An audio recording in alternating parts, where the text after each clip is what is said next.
Okay, we're going to reconvene the Brattleboro Select Board meeting. We have left executive session and are taking no actions. So, John, I checked in once, but I will check in again. Has this meeting been properly warned? Yes, Ian has. Excellent. In that case, let's move on to the first agenda item, which is approving the minutes. I move that we approve.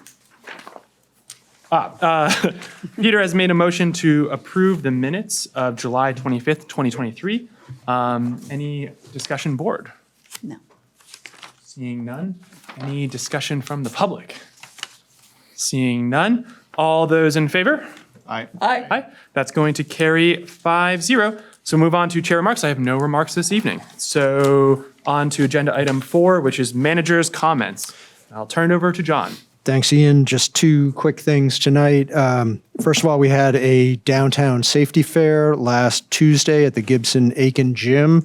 It was well attended, and I'll be debriefing it with the event organizers later this week and can give you an update on that further at a later time. Also, the other thing I wanted to mention was that in the transportation center, the elevator has gone out of service, and we have ordered some parts to replace that, so it may be out for couple weeks or something. So just wanted to let you know that. So Great. Thank you very much, John. Move on to agenda item 5, which is select board comments and committee reports. Board members? Franz? On that self-same downtown safety fair that we had last week, I just want to say that it was really great. I appreciate the work in putting it together. And I appreciate all the people who showed up. It was really amazing being in this one big room where you could just spontaneously initiate conversations with all these key people in thinking about what's happening downtown and how to make changes or make things better. And, you know, people who normally you'd have to spend a lot of time kind of tracking down and, you know, getting together with. You know, at one point I found myself standing at a table with a state senator, the state's attorney, and the police chief and me, and it was just a great conversation we were having, you know, without any big deal to set it up or, you know, anything like that. So anyway, I'm kind of hoping that we're going to do it from time to time. And I talked to a lot of people who were there who really thought it was good, and I've talked to people who weren't there and who said, "Oh, gee, I wish I'd been at that." And I think it would, over time, it would kind of get some momentum and get lots of people there and lots of people talking about important things. Great. Thank you very much, Franz. Anyone else? Seeing none? Okay, we'll move on to agenda item 6, which is public participation. So this is an opportunity for members of the public to speak on anything that isn't on the agenda or to request that an item on the consent agenda be pulled for consideration at the end of the regularly warned agenda. So I look to the room first, and I see Bob. Come on up. Bob, go ahead and just... Bob Ozer. Thank you. And just a brief announcement that on Saturday, August 26th, Rescue, Inc. will have an open house from 4 to 6 that day. So anybody who wants to learn more about Rescue, be there. Thank you. Great. Thank you very much, Bob. I don't see any hands in Zoom, and I see one hand, another hand in the room. Come on up, sir. Welcome. Hi, how are you doing? I'm Michael Jackson. I'm here for Brattleboro Common Sense. I think it's a project that ought to be looked at for the fall coming and winter's coming, or at least have some guidance of where to go and what we should do, and if you were for the project or against it. And that's all. Great. Thank you very much, Michael. Yes.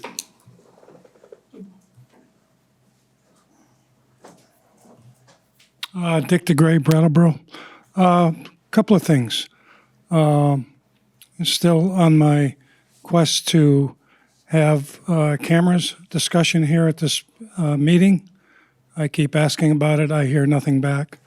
Could we get an update on what the status is in the transportation center, the rec department, and the library with our security people walking around? I know we're supposed to get one at some point, but I think it's been long enough where you probably have some feedback as to what's going on there.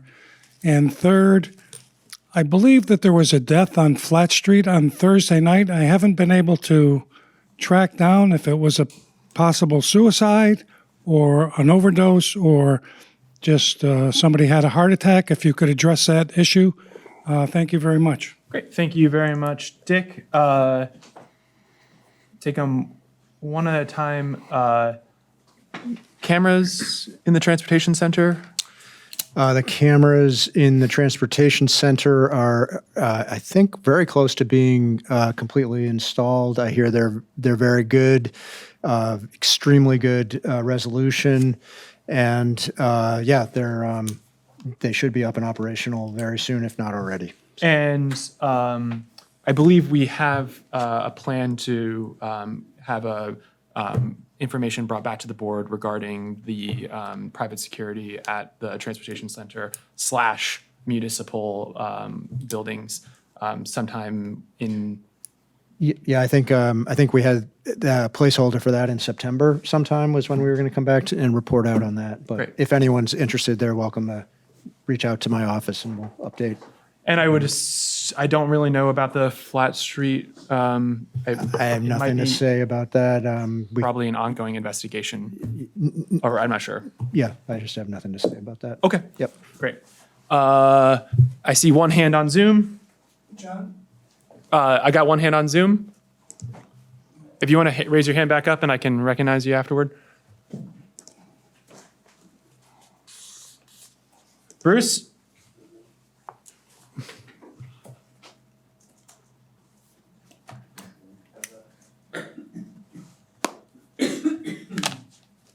So connection's looking a little shoddy. Hello.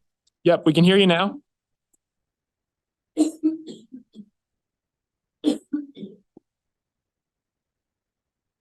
Can't hear you now, though. Got to unmute yourself. Now, can you hear me? Yes, we can hear you now. Can you just Okay. introduce yourself, where you're from for the record, please? Hello. My name is Bruce Clausen from Brattleboro, and I'm with the nonprofit Brattleboro Common Sense. Is there a rule that housing for the homeless must take years with bylaws and building codes? You spend a lot of time on that, but can't we help the homeless with something less substantial? Please don't throw up your hands and say, let the churches do it, as has been said before, but, that's authoritarianism, and the town reps, I've said it before, didn't even show up for the large meeting at the Brooks Library. We've forgotten the homeless again, have we? With the heat and the flooding, it's not just wintertime. I hear about violence, despair, unsanitary. Just this evening, somebody may have died on Flat Street. Who knows? But hopelessness, disease, when living things become overcrowded, warehousing and high density negatively affects everyone around the environment. Many homeless can't accept that, will not participate in the hotels and those. Vermonters are strong, smart, independent, and prefer being self-reliant. Living in a cabin or a camper is not easy, but far preferable to overcrowding. Keyword, I think, is to decentralize living conditions, costs far less than huge structures.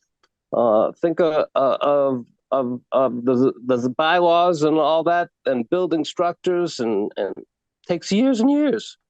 We can manage open space, campsites, campers, public and private lands. Everyone can benefit. We should avoid antiquated ideas of mass public housing, and the American dream is a safe place to build a future and not be rousted and lose everything. Who's heard? Just hand them a tent and a sleeping bag. I heard that all winter. A permitted space. Bruce, I'm going to politely ask you to finish your thought. Okay. Last winter, they told us from the state 52 children were homeless and 200 adults had no beds last winter. And we offered them no help. So, let's do something better. Let's decentralize and plan for the future. Thank you. Thank you very much. I'm going to go to Nancy because she hasn't spoken yet.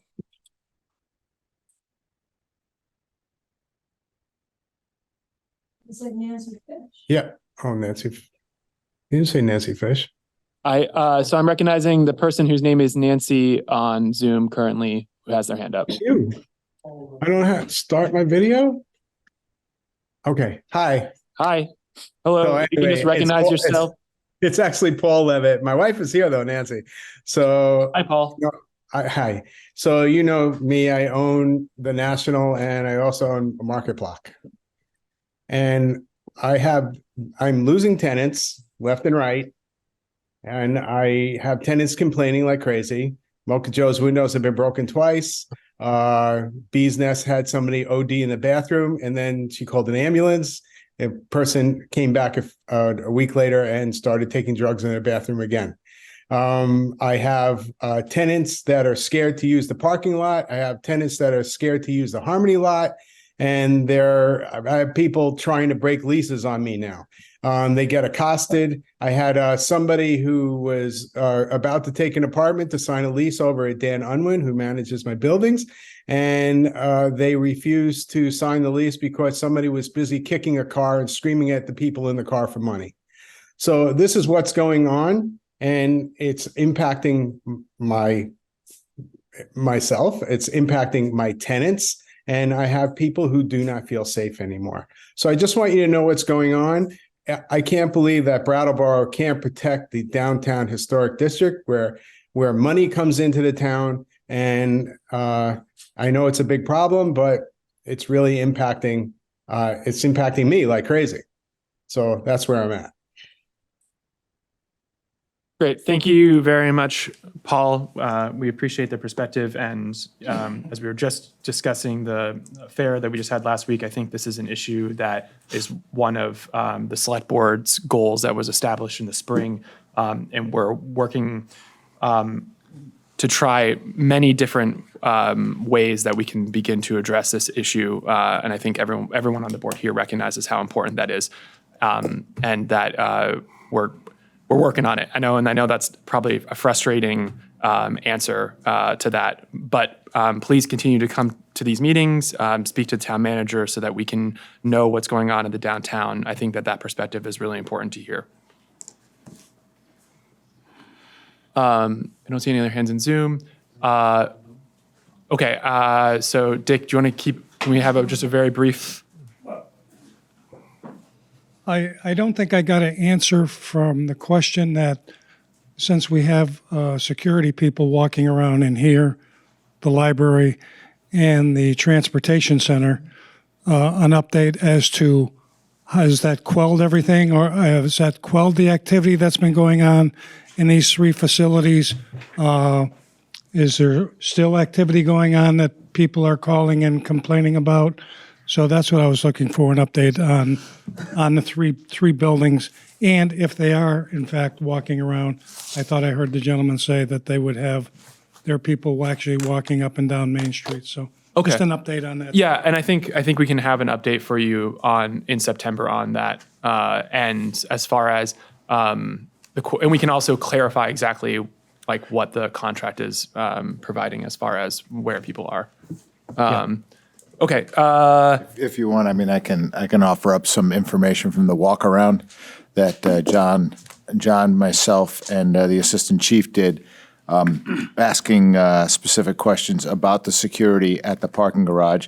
And it appears to be having a positive effect. People are feeling safer entering it, knowing that there's somebody in there who has been walking around.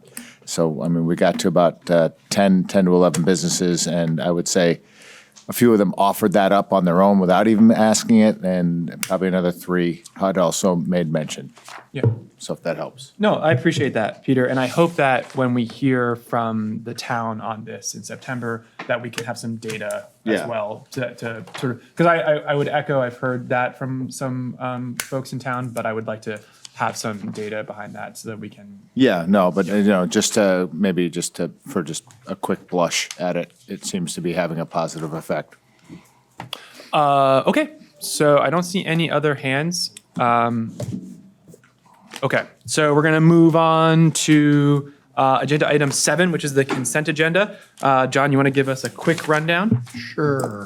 We have 7 items on consent, 3 bid awards, 2 letters, a downtown designation renewal, and a fund allocation. If you approve the consent agenda, you will be approving a renewal application for designating the West Brattleboro Village Center with the Vermont Downtown Program. You will also be approving contracts to A.L. Tyler and Sons, Inc. for replacement of the fire alarm in the parking garage in the amount of $18,705, and the fire alarm in the library for $39,800. You will be transferring $150,000 from the Global Warming Solutions Fund to the Living Memorial Park Generational Improvements Fund as contemplated at RTM. You'll be awarding a propane bid to LNG Propane for fiscal year '24 in the amount of $1.44 per gallon. You will also be approving two letters, a letter to VTrans asking for a crosswalk and flashing beacon to be installed on Putney Road connecting Wantastiquet Drive and Eaton Avenue. And also, finally, a letter to support designation of a new bus stop at the Chalet in West Brattleboro. Excellent. Thank you very much, John. Board members, anyone wish to pull an item from the agenda? Seeing none, I'd look for a motion. I motion that we accept the consent agenda as presented. Peter has made a motion to accept the consent agenda as presented. All those in favor? Aye. It's going to carry 5-0. We're going to move on to agenda item 8, new business A, which is the Midnight LLC first and third class liquor license. I think this is how I know everybody in this room except you. So, so I immediately knew. If you actually, you want to there, or if you want to sit there, either way's great. So I'm going to first ask, John, are you going to? Yep. So I'm going to have John just speak to the application briefly, and then I really like giving business owners an opportunity when they come before us to ask for a license like this, just to tell us a little bit about your business. Definitely. It's new to town. People are excited about it. We give you a little press for the very few people who watch these meetings. So, John. Yes, and Midnights is the name of the business that has applied for a first and third class liquor license for opening a bar in late October or early November at 2 High Street, formerly the Mole's Eye Tavern. Yes, And sir. you have anything to add to that? We'd love to hear. I'm better with questions. I'm a stage manager kid. I'm very, very excited about this. I know it's kind of a weird time to be opening a new business in Brattleboro, especially with all the issues going on. I've lived in Guilford 8 years now. I own a house there, and I've always been really integrated in, for lack of a better term, the barfly community that exists. And it's a really big demographic, and it's not just ne'er-do-wells, it's really smart people. And there isn't really anywhere for us to go, especially when I get out of the theater at 10 o'clock. It's like, wow, I would really love a cup of coffee and a pastry and then maybe a beer and then dance and go home. And it just doesn't exist. So the idea was kind of born from that. I had heard stories from everybody about the old Mole's Eye space and about its old woodwork and everything like that. And as a woodworker myself, I was really excited about the prospect of having a place that was historical in nature, and also anything being done to it is being done with someone who can match the infrastructure and cares about it in a different way than normal. So the numbers became viable, the plan was there, and it's gonna be a bar, first and foremost, really cold beer, no cocktail specials, just your regular stuff. If you wanna come in and get something fancy, you can. And then our food's gonna be pastries and coffee served all night until midnight. We're gonna have 2 off-site bakers that are gonna be providing that. So like rainbow cookies, or maybe even like a meat pie and stromboli if someone missed dinner. And yeah, just kind of a quiet space as much as possible where people can get rowdy and just commiserate. And I think being on High Street, it's something other than just being in the centralized late night location of Elliott Street, I think is really important as well. So to kind of open the town up a little bit. I could go on all day, and also I'm feeling a little nervous. Oh, yeah. I apologize for No, feeling that's nervous. I okay. try to make this as Yeah, I formal. appreciate you letting me speak about it. Oh, yeah, absolutely. Yeah. So, board, let's get a motion now, and then if we've got any questions, we can ask or comments. I would move that we Franz. approve the first and third class liquor licenses for Midnight's LLC located at number 2 High Street. Excellent. Thank you very much. Okay, there's a motion on the table, board. Further discussion or questions for our presenter? Franz? It's perhaps incidental, but I was disappointed to see no mention of subterranean rodents or their visual acuity as part of the name of the establishment. So Midnight was my dog, although it was named before she passed. So it was actually kind of interesting timing. Condolences. But she was very well known in the community, and she would always be with me at rehearsal or even in collective and stuff like that. And so it was kind of just a very easy jump from point A to point B. But I apologize for not keeping with the subterranean rodent. But it's still an animal, and there'll be a cute dog, so you can look at the dog all the time. I accept that, thank you. New space, new vibe. New space, new vibe. Other questions, board? Or comments? I'm excited Thank you. for you. Peter. I really Thank am. you. I'm excited as well, and you guys are all welcome, and I'm not just saying that because Do you have a opening date? it's based mostly on tradespeople. Yeah. If anybody's a licensed electrician, I'm looking for one. But yeah, so we have to build out the bathrooms as well. Okay. But yeah, late October, early November Excellent. is my goal. Great. Yeah. Well, I echo the excitement of the rest of the board. Very, very excited to see a new place open in town. And I think the late night option for people who are working in the downtown is something Yeah, that the service we- industry, Service industry, especially, yeah. And I remember when the collective came to ask for their license, that was something that they were hoping to address. I think they are helping to address that, but there's clearly a lot Yeah. of desire for that kind of service in town. So Yeah. I'm happy that you're going to be opening up. Thank you so much for the kind words. Absolutely. So absent any other board questions, I'll look to the public. I don't see any in the room, and I don't see any on Zoom. In that case, I would say that the motion pending is to approve a first class and third class liquor license for Midnight's LLC located at 2 High Street. All those in favor? Aye. Aye. That's going to carry 5-0. Thanks, Congrats, guys. and good luck. Thank you so much. All right. We're going to move on to new business agenda item 8B, which is the financial report. So I will invite up Kim Frost to join us at the special table. Welcome. Good evening. Oh, yeah. Good evening. So in your backup material, you'll have the finance report. It's for the first month of fiscal '24. We're tracking, we're on track. We're only at, month 1. So we're at 8.3% of the fiscal year being complete.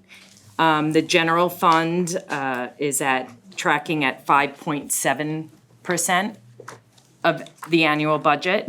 The utility fund is tracking at 6.4% of the annual budget. And the parking fund is tracking at 5.4% of the annual budget. You'll also see that there's the annual loan report that shows a balance of $4,144,415 in outstanding loans issued through the town's various loan programs. The fund balance report contains updated balances of all the town funds as of the date of this report, which is July. And the grant report contains information on 25 active grants and 6 grants in the application process. And we do have one grant that is in default that we're dealing with our attorney on. Okay, excellent. Thank you very much, Kim. Let's take a motion board. Daniel? I move to accept the financial report as presented. Great, thank you very much, Daniel. We've got a motion on the table. Discussion. Liz, I saw your hand first. Yes, I thank you, Kim, and I wondered whether you'd like to share with us, didn't you, I see an email in the last 2 weeks about the meals and rooms and things like that? Yes. I don't have, do you want me to grab my phone really quick? I could get the numbers. You can grab your phone. Yeah, you don't mind? I'll pull up that email. Authorize. So yes, we received the fourth quarter meals and rooms tax, and I'll just pull up the numbers quickly. Sorry. It's not funny.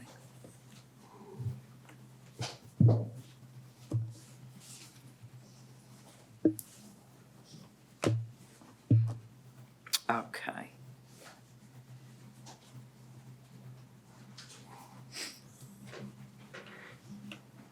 Okay.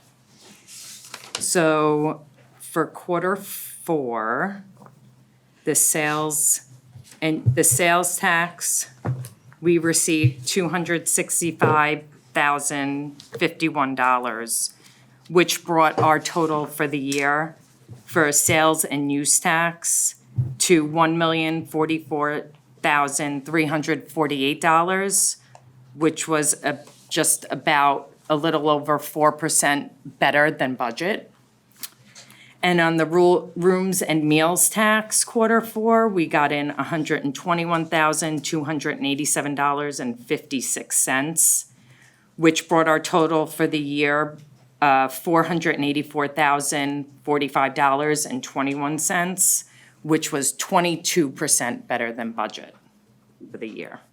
So overall, we were better than budget, just under 10%. We brought in 1.5 million in sales, rooms, and meals tax. So thank you, Liz, for Thank you. reminding me. Sorry about that. Great. Thanks for that, Liz. Other board members? Daniel? Yeah, thanks. Kim, if we could go to the fire department's page, which is on page 10 of the general fund budget, page 35 of the entire packet. Ooh, and I see we added that. Did we add that now? We appreciate that. Thank you.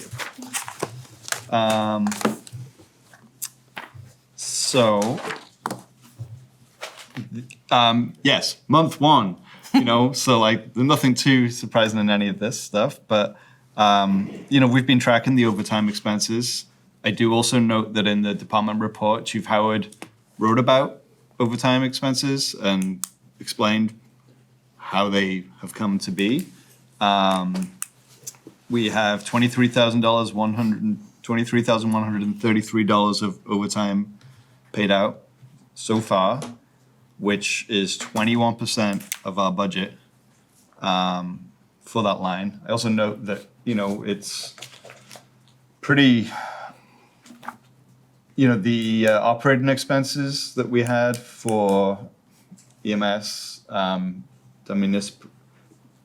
Lord, I'm losing my ability to speak tonight. So it's high. It's high. It's been high. Chief Howard has already spoken to why it was high. So my question is not so much like, why is this so high? I kind of understand that. It's like, when can we expect it to stabilize? I feel like the rate has lessened, but Yeah. like, what would need Chief to happen? Howard? I think Chief and I spoke this morning, so we kind of said if this comes up, Yeah. that he would come join me so he could Yeah. address the issue. Thank you. And if you didn't ask, you wouldn't be doing your job. That's right, Lenny. That's right. So, in July, 25 of the 31 days, we had to fill shift. So 25 days, we had to fill at least one spot on each shift. For additional days, we had to fill a spot on shift because one of our members is a member of the National Guard and he got activated for the floods. So he was gone for 4 shifts, so we had to fill that position. At the end of June, we lost one of our people due to they couldn't meet their probationary requirements, so that made one shift technically 2 people short because we had another person on there that doesn't count towards the shift count yet because they're still in training, so technically that shift was short 2 people. As of August 4th, I'm happy to say that we're full staff. We still have 4 people that are in training process, so they don't count towards the shift count until they've completed that training process. In 2 weeks, 2 of those 4 should be signed off and start counting towards the shift count. Also during July, we had a 3rd alarm fire. We had the floodings, which took a considerable amount of overtime. The 3rd alarm fire took a considerable amount of overtime. It's not enough to put in a request to FEMA for funds back because it just doesn't meet their threshold for that. So with the reasons that I've given you over the last year is there. And we had a busy July. And just to give you some words of hope, I have between October and December, I have 3 to 4 more people going out because they're adding people to their families, which they'll go out on FMLA, and that's a federal law that you and I don't have control over. So just to give you a heads up, there's some more coming. So, and the other thing is too, is we require our staff to keep up their training. And if their training falls on a day that they're working, we obviously have to cover that spot when they're working too. So that's why. Thank you. Do I hope it, once staff is up and stays maintained and are all counted towards the shift, I'm hoping that we see a decrease. Great. Thank you, Daniel. Thank you, Chief. Question on that. Liz had her hand up first. Chief Howard, in the discussion that you just had about the overtime, up until this week, now that you have a full complement, before that, the overtime, I would imagine, was compensated for by the fact that you were understaffed, and so those Correct. budgeted amounts. And it's vacation season as well, so. So that was planned, but also when you were short of staff, their salaries were held in abeyance and Correct. used against the overtime. Yep, Thank you. you're welcome.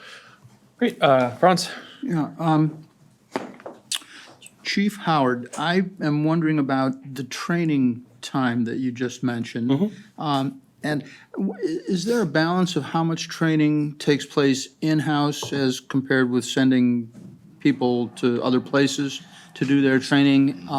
Is there a limit on how much can be done at the station compared to other things that more or less mandatorily have to take place elsewhere? And just in general, is there a way to gear the training to minimize the time that people would be trained, say, off shift or off premises, which then would lead to more overtime? Is there any control that you have over questions like that? To some, yes, like a certification course, like we have 4 people signed up to go to VESMA. The EMS school at Rescue has in Newfane, and they're gonna start an advanced EMT class there in October. Fortunately, that class costs $2,100 per student, but the state's given us a voucher that covers the $2,100 for each of those 4. So it's 2,100 times 4 that we're not gonna have to pay.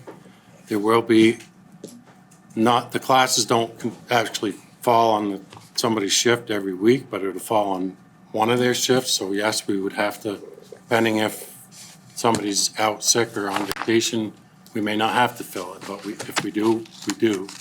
But those type of trainings you need to send out of house to get the national certification. We try to do a lot of in-house training. We do in-house training every day, but we try to do that. But it's just good to get staff outside those walls to get the perspective of training from different agencies and different schools too. And if it's a certification type of training, then that's more likely to have to be done elsewhere. Correct. Yep. Thank you. You're welcome. Thanks, Franz. Other board members, questions, comments? All right, we'll turn it over to, yep. Hey, that guy down there. Yeah, I just wanted to give other people a chance. So on the fund report on page 52, I wanted to kind of just talk a little bit about the UDAG fund that is sitting there with 2.27 million available. And we talked about it months back. And I guess I'm kind of curious, like, what purposes it can be used for and whether the town administration has any thoughts about it. So I know that there are restrictions to this money, and I think it has to do around housing, and I'm gonna defer to Patrick because he was here when that deal kind of came to be. So the funds in the UDAG funds that you speak about came to the town by virtue of the Urban Development Action Grant Program that is previously administered by the U.S. Housing and Urban Development. That program is no more. We've had conversations with some folks in Washington, D.C. and in HUD and asked them about its uses. It has only recently become available to the town by virtue of a loan repayment that the Holstein Association needed to make to the town. They bought a investment instrument that would be valued at the correct amount on the specific day that day recently arrived. So those funds are now available. We've got a little work to do in terms of clarifying exactly what it can be used for. Initially, it was proposed that it be returned to the town's revolving loan fund. The guidance we received from HUD in DC was that we use CDBG as a guideline for its use, which has a fairly broad array of potential uses. It's also the case that CDBG funds used in the state of Vermont are more restricted, and that they be used for direct job creation and or affordable housing. So one of the sort of tasks on a to-do list is to determine, with certainly Bob's help, the town attorney, are we required to utilize those funds according to the state plan or according to the federal guidelines? And so we're working on that, and we'll get a better answer in the days and weeks to come. But sort of thinking about it from, possible uses, it could be as broad as the federal guidelines for CDBG. It could be as narrow as the state guidelines for CDBG. Okay, that's helpful. I guess, we'll talk more about the kind of budget process later on, but I want to kind of put a little light on this so that we can think about this maybe in a similar way to how we're thinking about ARPA. Yeah. Oh, no, I appreciate that, Daniel. Okay. And thank you, Patrick. Other board members, questions? No. Okay, Dick had his hand up first. Two quick ones for the chief. Clerical, which is on page 35, obviously. There's $0 in the line item to be spent, and you've spent $1,500 in July. And then the second question, which really concerns me, is operating supplies, $18,000 for the year, and you spent $20,650 in the month of July. So I'll answer the clerical. Thank you, Dick. And yep, Kim, good. Thanks, Ian. When we did the budget this year for FY '24 in 4 departments, we took the clerical payroll and rolled it up into the staff salaries. That did not take place within our payroll system for the month of July. You will not see that here. It is included in the budget, but it's in the staff salary line. So next month, it will not be there, and it has been put into the staff salary line where it should have been. That's why there was no budget amount. And then on material? Chief? Yep. The reason that line item's spent is because it's for our computer software program that we have. And unfortunately, the company that did it got bought out by a different company. And when that happened, the price increased. So it went up that much. So we got to have the computer software program because it's tied into our reporting system to the NIFR system through the federal government, as well as the state Vermont EMS reporting system. So I've already got a separate line item for the budget that I'm preparing for the budget 25 coming up. That'll be a separate line item. The computer software program will be a separate line item for that particular amount. Is that not a contract? Let's not have questions yet. So I think my question to you would be, are there additional things within your year budget that fall within that line item so that we should be seeing it go up more, or? You'll probably see it go up some, but it's me that I've got to juggle the budget from other areas. Because it is Because unanticipated? it's an unanticipated thing, so. Okay. So there may be things that maybe There may be things that, for an example, out of the equipment line items, $23,500 line item. Maybe we don't get Yeah. some equipment that we anticipated on getting to cover that cost. Yeah. Okay. Thank you very much, Chief. Yes. Oh, two questions. I don't know who had their hand up first. Oh, Daniel? Daniel did. I just want to kind of note that whilst a lot of the focus has been on the fire budget lines, I'm not concerned about the overall budget whatsoever. It's at 4.81% of the year. So these lines are worth kind of investigating to understand more, but I have no concern about the overall budget. I appreciate that, Daniel. That's a good point. Liz? I think that Dick was alluding to the fact that you had a contract with this computer software company, and are they allowed to arbitrarily raise their prices? It's a good question. I can ask them, but it was something that we had to do and we had to move on. Yeah, I know they feel like they had you over a barrel, but if you had a contract, Pretty much. Okay. worth asking the question. Yep, absolutely.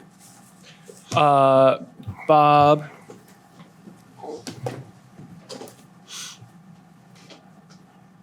Ozer, Brattleboro. So I'll admit right off the top, I'm not good with numbers.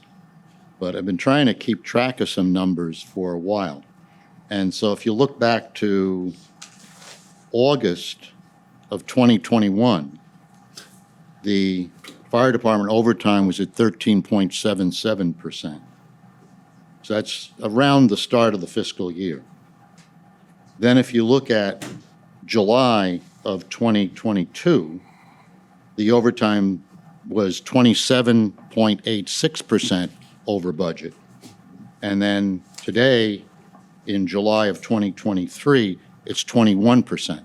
So it seems like there's an increase even in the first month of the fiscal year for the amount of overtime that's over budget.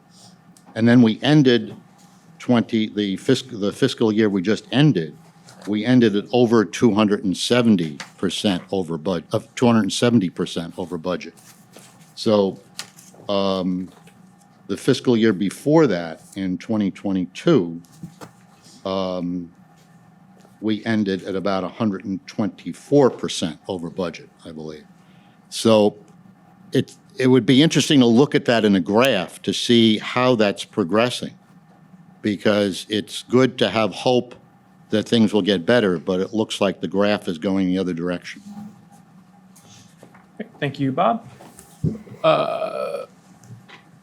Do you have your hand up? Yeah, I kind of do. Giving me that look does not tell me that you want to say I was doing this, So, Bob, thanks for saying that you're not so sure about numbers and stuff, and I hear you, I just kind of want to speak to the percentage piece, right? We're talking about percentage of budget, right? So the budget is 110,000. We've spent 23,133. So we've spent 21% of the amount that we've allotted for that particular line. In those other years that you're referencing, so you referenced 2021, August, and it was I forget what, some number under 20%, and then 2022, some other number. So those are percentages of budget, not percentages over budget. And I think it's important that the public hears that.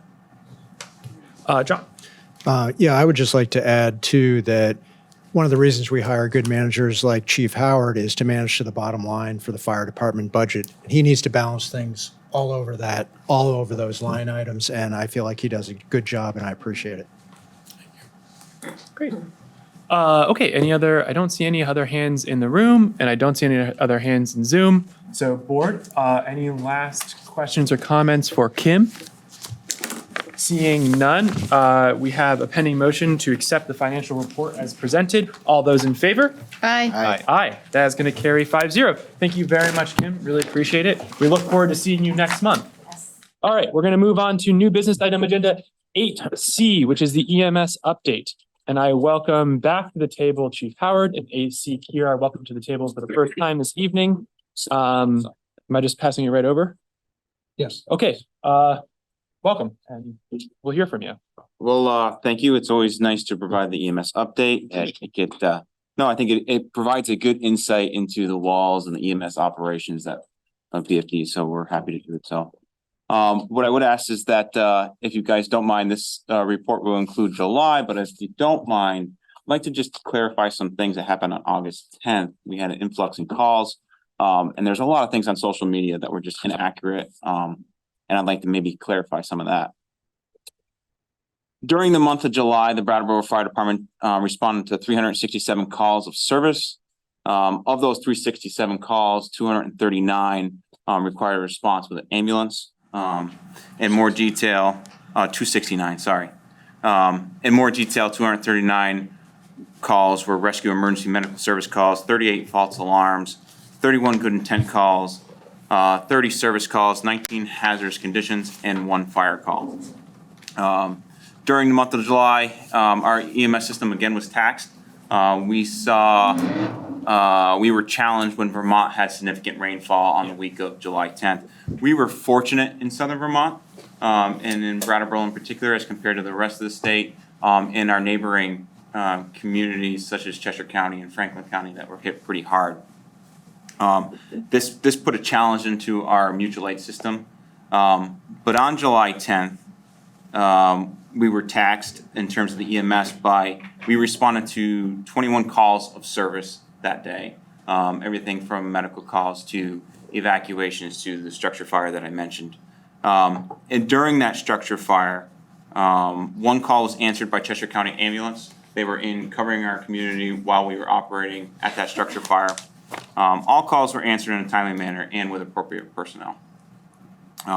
August 10th, as I mentioned, we responded to 22 calls of service, 22 emergency calls on that 24-hour period. 6 of those calls occurred within an hour and 15-minute period. This taxed our system, no doubt. Some of those calls were significant in nature with high acuity. BFD was able to cover all of those emergencies.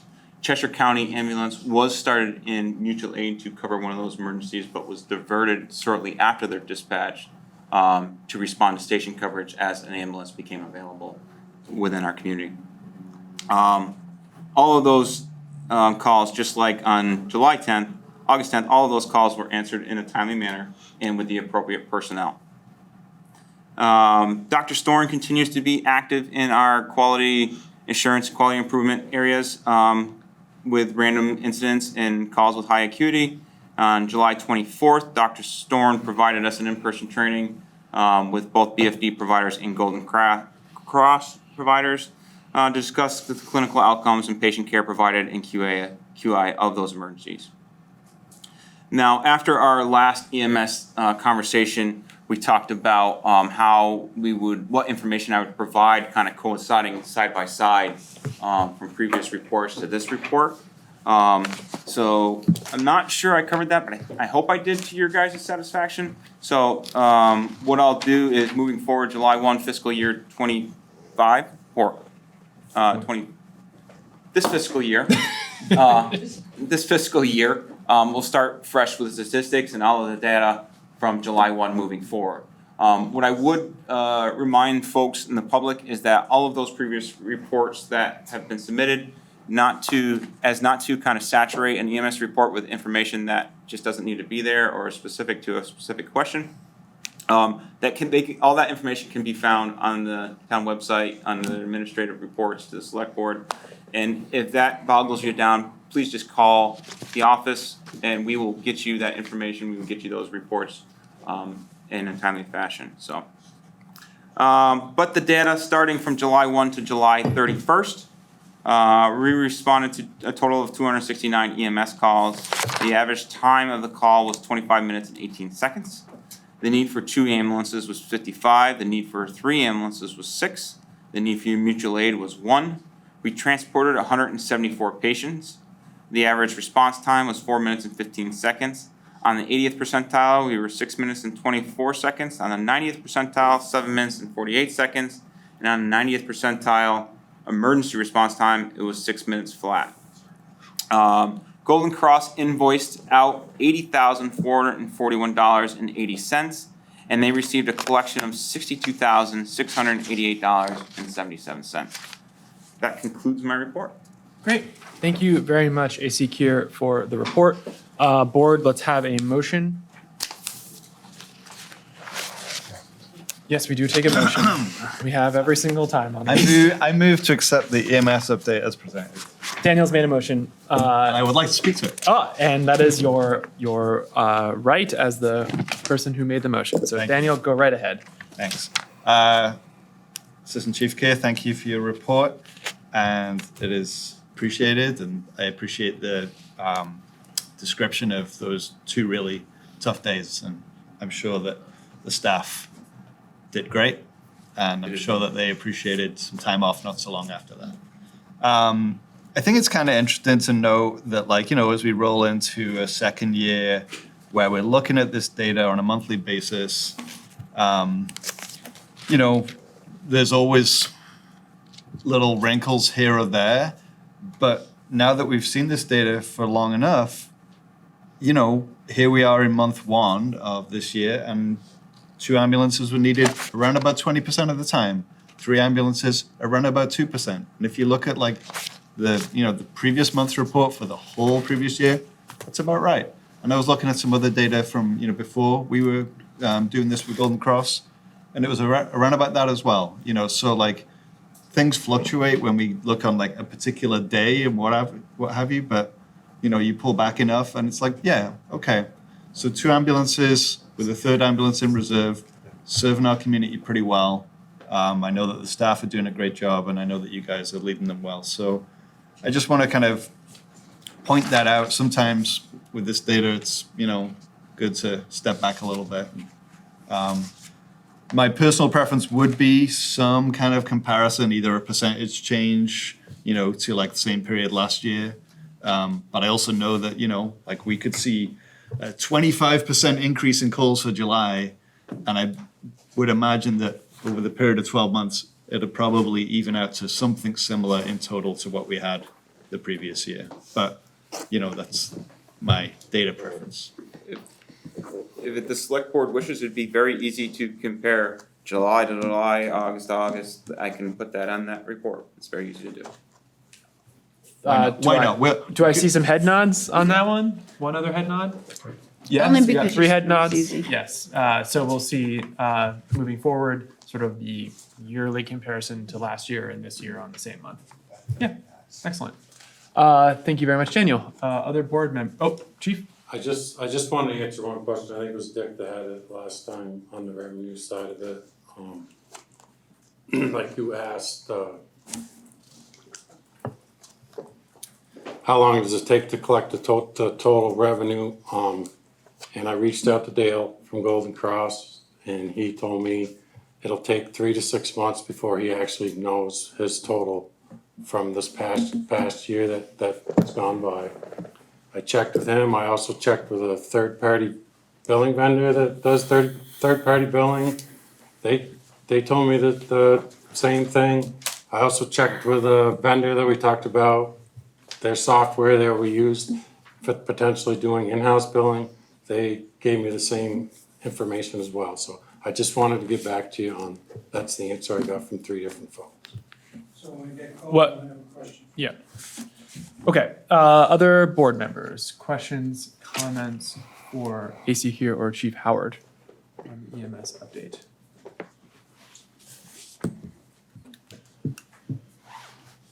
Seeing none. Yeah, I think, Daniel hit it, but I really appreciate walking us through those two events. And I think we talked about it even back in the winter with AP Triton, that like any system that you build, it will be stressed at its limits. And so I think it's really helpful for the board and the public to hear how the system operates when it is stressed. And it sounds like, and please correct me if I misunderstand this, but it sounds like it operated successfully on a very stressed moment. And we were able to ensure that all calls were responded to with the correct personnel in a timely manner. And it did. And our personnel did an outstanding job on both of those occasions to mitigate resources and cover those emergencies appropriately. And I express my gratitude for that. Thank you, really. And thank you to our staff and Golden Cross staff and to Cheshire for the work to ensure that our system continued to operate in a stressed moment. Thank you. With that, I will turn it over. Dick's got his hand up first. Everybody else, and you guys got to be faster than him. He gets his hand up before anybody else. I'm up way too early for you people. Like So- in the day? Yes, fair. I thank you for your response. So here's the funny thing. At the last meeting, I was harping on, give us last July's intake, invoiced money and money coming in. And Patrick responded and several people responded and said, well, we bill it, but it takes several months to get that money in. Well, lo and behold, this is the first month, invoiced $80,000, $441. Let me finish my question. Credits in $62,000. Did we hit a scratch ticket and somebody dumped some money here? Or I was aghast to say, how could we not have an answer? And this couldn't be for the whole month. I mean, there's things that you invoice the end of July that you wouldn't certainly have money back from an insurance company. So finish your thought. Well, so I understand his answer, and so what I'm going to ask for is that in September, that you give us an update of, obviously, we know it's been invoiced out. What we're looking for is what has come in. And that number was probably higher now than when it was when you gave us a report in July, I'm guessing. And so if you could keep us updated on that on a monthly basis until we get to the point where, okay, we got our 80%, we don't think we're going to get any more. But this answer here is what I'm looking for. And let me just clarify that. So first off, don't disagree about providing as much data as we can and doing the comparisons. I think that makes a lot of sense. Just to be clear though, so the 660 credit, that's not for the bills of July. That's 3 months before bills that are finally getting paid. Right? Well, so what we're seeing is it's always a delay. And so what you're seeing, the July bills that have come in, those are not being paid in July. They haven't been paid yet. which is what I thought when I read this, but I wanted somebody, Oh, okay. when I talked to somebody today, I said, this has got to be an aggregate continuum of what's coming in from the last year. But the reality is, I don't think you should do it this way. This is a new year starting. And so we don't carry any budget over in terms of when we show revenue coming in. And so you're doing something here that we don't do on a normal practice. So this actually, it makes us look a lot better than we actually are. What I'm interested in is the number. So if he gives it to me on a separate sheet of paper, so all these statistics here for this new year, except the money. And no one has said, we shouldn't have, the money should be, we can't track, if you're looking for data, then how do I compare this July here with last July last year? Because it's not a true figure. Okay. Yeah, I hear the point, Dick. Thank you. Daniel, I think there's a couple it's an interesting point, and you can discuss it. Yeah, no, it's a reasonable thing to bring up, and I think your explanation makes a lot of sense. I wonder actually if, so what you've got there is what EMS calls happened during the month of July. Totally fine. But separate from that, you've got amounts billed and, payments received during the month of July. But maybe what's more interesting, would be to separate out from July, right? So like, really what we're kind of exploring in real time here is like, when you bill for something, how long does it take to get some money back and how much money did you get back, right? So we could have a cumulative figure, right? So like that goes up until the end of July 2023, but it starts from July 1, 2022. That would be an interesting number to look at. I know that we already have that data. We just don't present it like that, So that's my proposal and see if it is useful. Liz, and I've got a thought too. I think it's a lot more difficult than people are making it sound because, people could be paying their January bill in June. Well, sure. And each time along the way, and it's really complicated to say this was billed here and paid there. And so what? Right. If I may. And what actually matters is, and The total. let's remember, none of this is money that the town of Brattleboro has received. This is what Golden Cross has received. But it would be interesting as a academic exercise to see how much Golden Cross has billed cumulatively and how much they've received cumulatively. But beyond that, yeah, you get into some kind of like Weird shit. yeah. Fair. I No, Dick, no. Please. Well, that's what we're please, trying to no, clarify Dick. here. I asked you to respect. I asked you to respect. I'm up here. I'm asked a question. I didn't get it answered. And so all I'm saying to you is that I agree with what the chief says. I'm looking for the bottom line number that you're going to make a decision about. Are you going to respect me running this meeting? Please, I'm asking you to Once please you ask respect. a question, you're out of the loop, so you can't ask a follow-up question because you don't allow it. I am willing to recognize you on a follow-up question. I'm not picking a fight here. I'm asking. Of how we track the money. I'm asking you to please, thank you. I'm really happy to recognize you again if your question was not answered. I recognized you in the last item. I'm happy to, okay? No friends. Yes, agreed. Okay, so any other comments on that item that was brought up by Dick?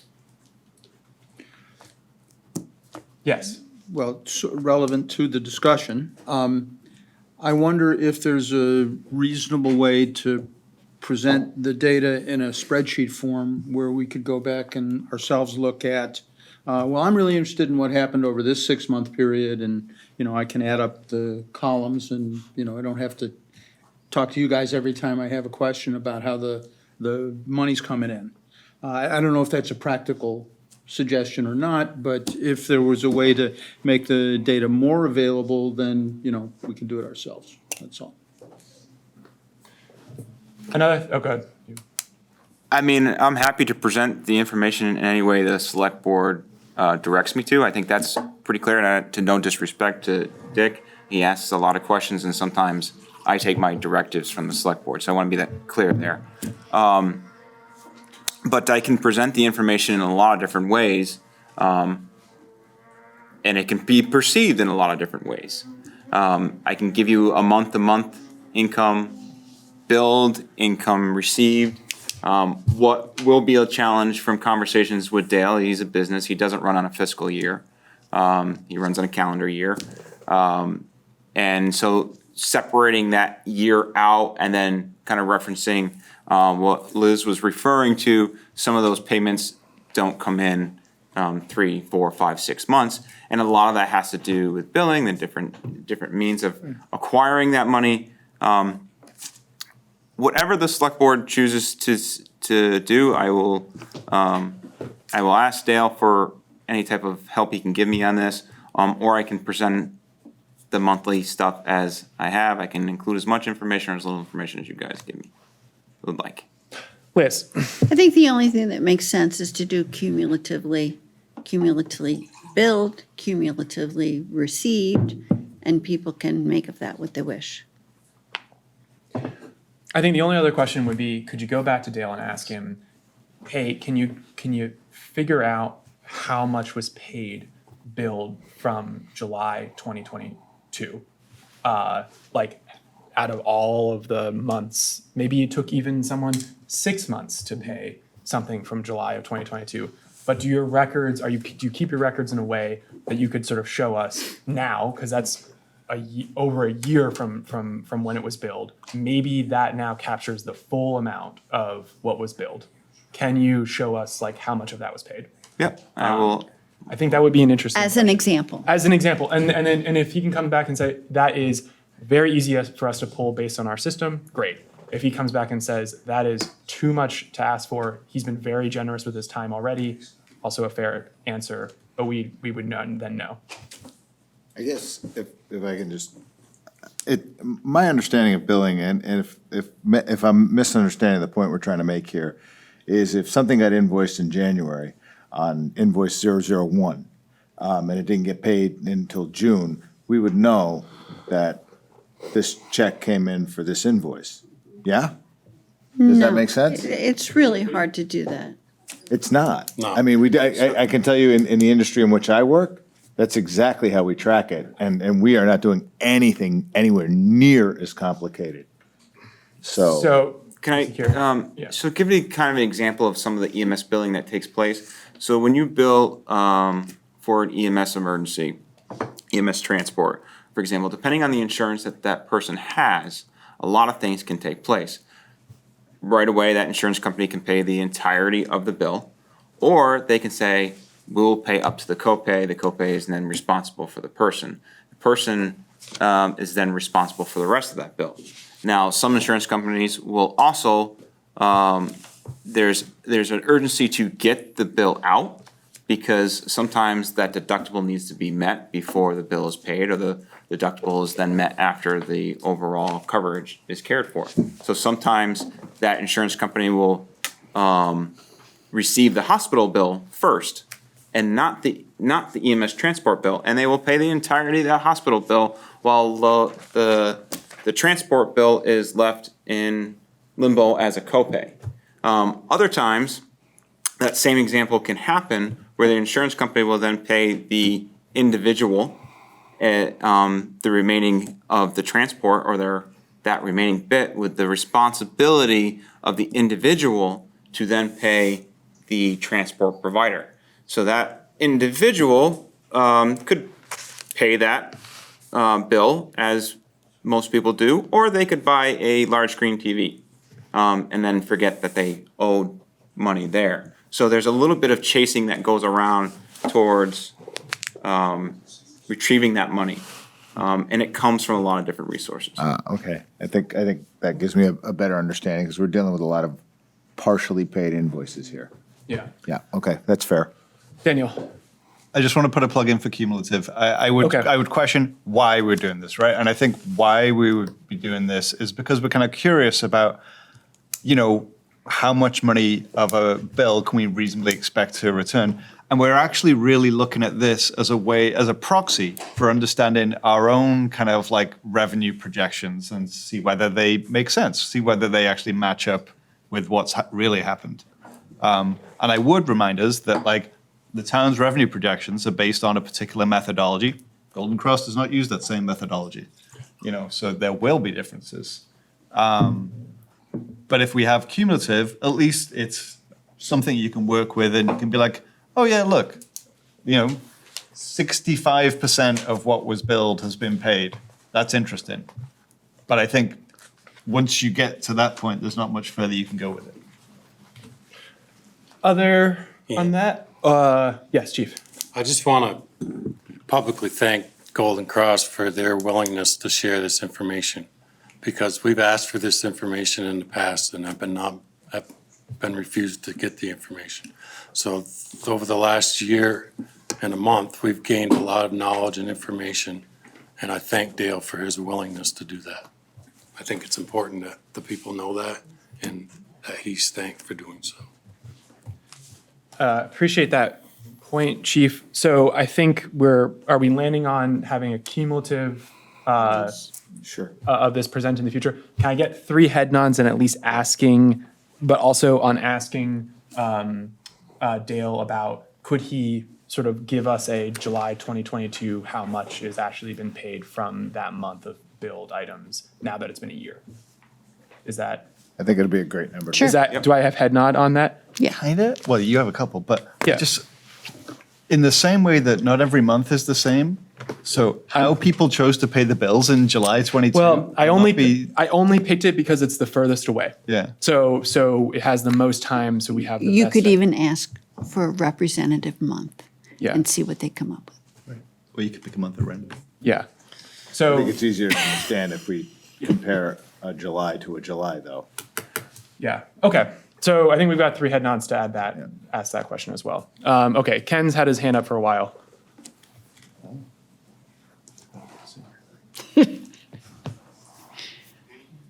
Can you hear me okay? Yes. Okay, just a past suggestion. And it would put the, it would give the board a rough idea where you're at every month.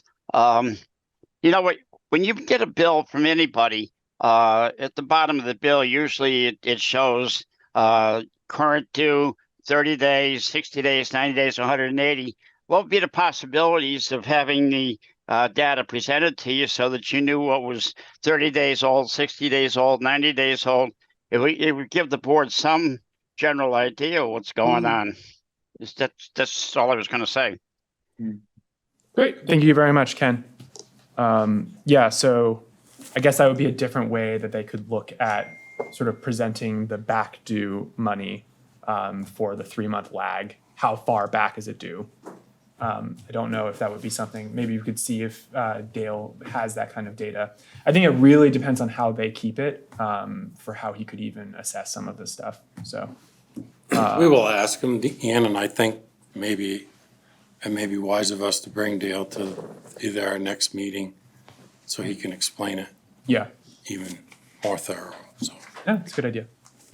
Ian? Liz, Well, I just, on that thought, Chief, as you mentioned, Dale is kind enough to give us this proprietary information. We should ask what he's comfortable with in terms of what makes sense for him as a representative of this concept that we want to have, that Daniel was bringing up about how we can understand how we would be reimbursed were we to do this. other hands in the room? So I've got multiple, I think your hand is up first. You got to come up to the mic. Yep. It doesn't project, but it gets picked up by BCT. It'll be quick. Okay. It might be small, but I think it speaks volumes. I didn't really appreciate assuming that if someone can't pay their EMS bill, it's because they bought a large screen TV. It's really hard to put food on the table and keep a roof over your head, especially in this town, especially in this climate. Thank you. Fair point. Yeah, thank you. Bob. Bob Ozer, Brattleboro. So if I can understand this, so in terms of the cumulative numbers, I think one problem with just relying, or there are two problems, I think, with relying on the cumulative numbers. If you're taking the cumulative receipts and you then translate that into revenue for the purposes of budgeting, there is a problem with doing that because your fiscal year ends and that collection period has a lag. So the only thing you can really do is look at the revenue that you collect during that year. The other piece of this is that there are, and Assistant Chief Keir was very good at explaining all the variables with respect to the billing and collections. And going into this, I think we had the impression that it was very simple. At least there was a report that said that. And so it would be good to know, and again, it may be a proprietary thing that you don't want to know, but I think you'd need to know it when you start to make policy. How many of those non-collected items are bad debt? How many of those non-collected items are charity case? What's behind those numbers? And you won't know that probably until a year out or 2 years out. So the only thing you can look at is what you actually collect during the year. Ian. Great. Thank you, Bob. Liz. I just want to remind everybody that our projections are based on a model that Patrick and the team prepared, not solely on what Golden Cross may or may not have done. And perhaps Patrick would like to. Oh, no, that is not relevant to this item. Well, then I just Definitely want to not. say that this is not the only basis for our determination, that we do have this whole process of data collection and analysis and modeling that projects this number out, and Golden Cross is a part of that calculation. Great. Thank you, Liz. Dick, did you get your question answered? Oh, and First and foremost, Mr. Chairman, I apologize. I appreciate the apology. Thank you. I appreciate what the chief, when he addressed me, what he was talking about, and we're on the same page. We're going to make a decision here in about 35 days about what's going to happen.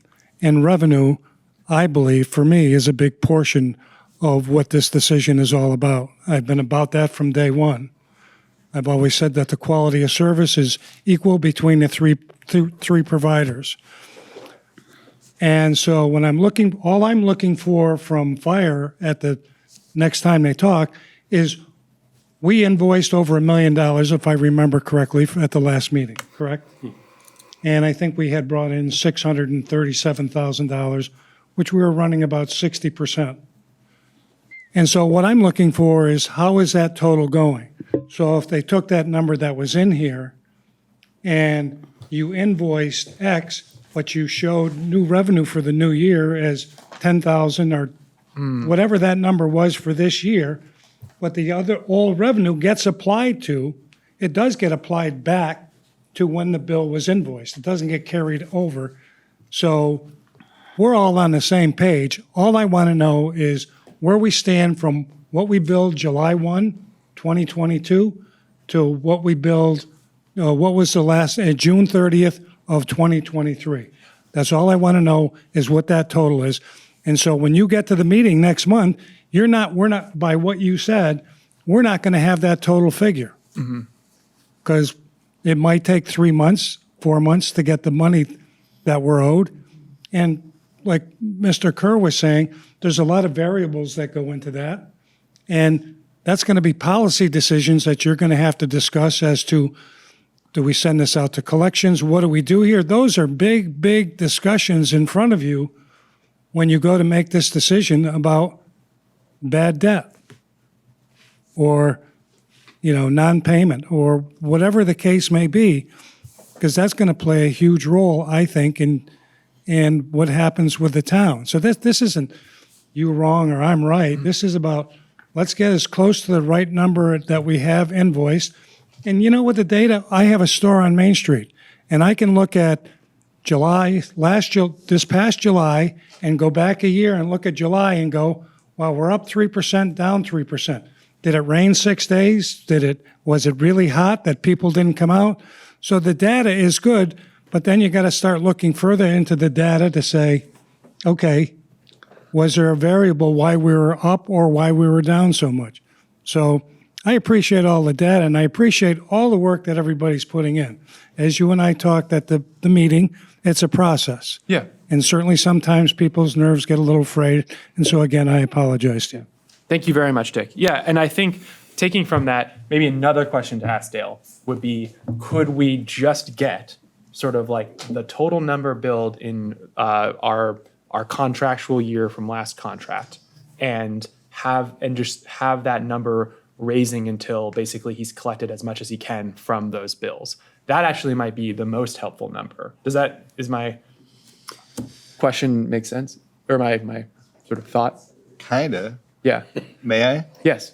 So the model that we were using for revenue, I'm not going to get into it. Yeah. But we're separating things out by who pays the bill, right? So we've got Medicare, Medicaid, private insurance, uninsured, VA, and then a different kind of Medicare. And so if you use those categories, right? Because our payer mix came from Golden Cross data, right? Golden Cross said, these are who has been using ambulance services. So we could say Medicare has been billed 2,000 times. We've billed X number of dollars. We've received X number of dollars. And you could do the same for each of the different payers. And it would provide interesting data that was maybe a little more useful. It still is not the same thing as the model that Patrick detailed for our revenue projection, but it might, I don't know, it might kind of, it would be interesting to this person, but like a lot of things are interesting to me that's not super interesting to the rest of the world. Okay. But that's one way to think about it. Yeah. I think we've got a lot of questions to Dale about ways that we can present it. I think, I hope we provided enough guidance. You sort of see what we're looking for to aid in how this is brought back to the board at the next EMS update. I don't see any other hands in room or in Zoom.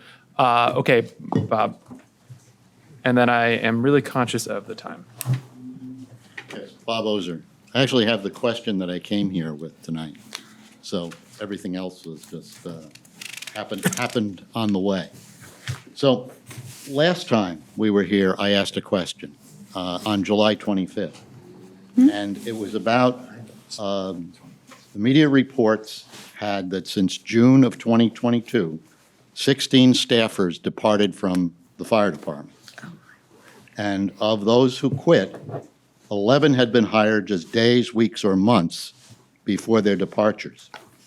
So when I got the answer that was given in July was the stated reasons for leaving employment, which we already knew before we asked the question, because those stated reasons were in the media reports.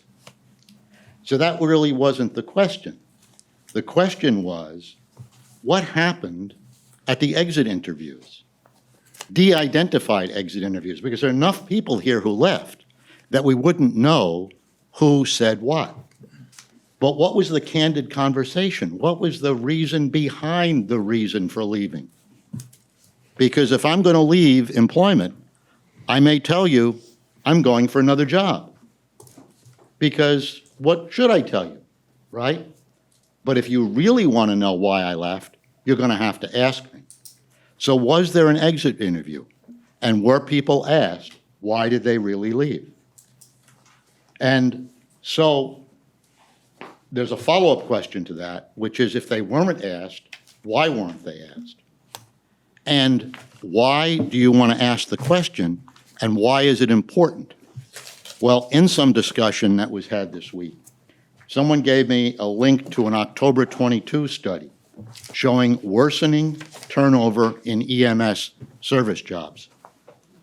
And both voluntary and involuntary turnover increased in 2022, and the turnover rate was 20 to 36% for EMTs and paramedics, a 6% increase over the prior year. The problem is that if you take the numbers from our department, that's 3 times that. 3 times the national figure. So what did we learn in the exit interviews? That's what we really want to know. Great. Thank you very much, Bob. I think that question we could direct to Sally, our HR manager, who can let us know what we could potentially divulge while respecting the confidentiality of our previous employees, which we still have a responsibility to. So if you guys could, or John, if you could direct that to Sally, I would appreciate it. So I don't see any other hands. Board, we've got a pending motion. Any other discussion? Seeing none. So the motion on the table is to accept the EMS update as presented. All those in favor? Aye. Aye. That's going to carry 5-0. Thank you very much, Chief Howard and AC Kier, for your presentation and all of your answers. Good luck with all of the unclear guidance that we gave you. Okay, so we're going to move on to agenda item 8D, which is the Fire-EMS transition update. Sub items D1, 2, 3, and 4. Yep. So I'm going to hand this over to John briefly. At some point, I'm going to interrupt us and take a break whenever it's sort of convenient for the conversation. And I also just want to set the stage a little bit. Like we have been moving through a process over many months, and we've had a lot of really good public engagement, a lot of really good discussion about each of these tracks and the public engagement element of this process. I see the discussion tonight as an opportunity for us to set the table and make sure that everybody's on the same page for what's going to be happening in the next 35 days, as Dick said. We have a lot that's going to happen, and I want to make sure that the public and the board knows when things are happening, sort of what the schedule looks like. And I think really importantly, if there are questions or material that needs to be presented in a certain way or needs to be made more available, that we can make sure that we address that in the coming weeks as this decision needs to be made in September. So that's what I'm kind of hoping to accomplish this evening. And with that, I'm going to turn it over to John. Thanks, Ian. Yes, and we're not asking for any action from you tonight, just looking for more feedback on how this is going. And if there's anything we can do differently, as you were talking about. So I'll start with public engagement. I don't know if you want to break after each one, but on that, there's really not a lot to update on. We've continued to maintain and keep the dedicated project website updated with all the newest information. That is www.brattleboro.org/EMS project. We've received 1,629 page views on that web page since May, so doing pretty good there. We're actually generating quite a bit of interest in this project, which is good. Also on public engagement, we've received about 70 emails to date to the EMS feedback at brattleboro.org. It's a little, there's chains on the same topic in a lot of cases. Staff have been working on trying to pull out those chains, turn them into PDFs so we can get them up on the website, and you should see that. If that's not already up there, it should be up any day. So if anyone's interested in seeing all those, I don't think you'll see a lot of anything that you haven't heard a lot of before, but it's still interesting to see everyone's comments and how they're answered. So that's really all I have on public engagement, other than if there's anything we could be doing further. I will address the public forum in the project plan item later, but basically if there's anything on getting this information out better in a different way, that's what I'd love to get feedback on from you now. Yeah, board, do you want to take these one at a time or move through them and then take questions and comments at the end? I'd say the end. Yeah, we'll do all of the items, then we'll take questions in the end. Great. And then, so the next item is the fully municipal EMS alternative. And revenue and cost information for this approach has been shared with the select board and the public over the past several meetings. We continue to get requests for clarification and suggestions for analyzing the numbers in different ways, like we had in that last conversation. And, please let us know here tonight ways that you would like to see that differently, or, sliced in different ways or whatever, or continue to send emails to emsfeedback@brattleboro.org, and we'll continue to address any suggestions that whether we can do those in a straightforward manner or not. Staff are beginning to prepare a framework for comparing this alternative, the fully municipal EMS alternative, to third-party EMS proposals that the town may receive. This framework will attempt to allow you to compare financial considerations in an apples-to-apples manner, so that all of the costs or benefits, revenues to the town can be compared for each one in a way that's consistent and has everything tracked through it fairly to each of the alternatives.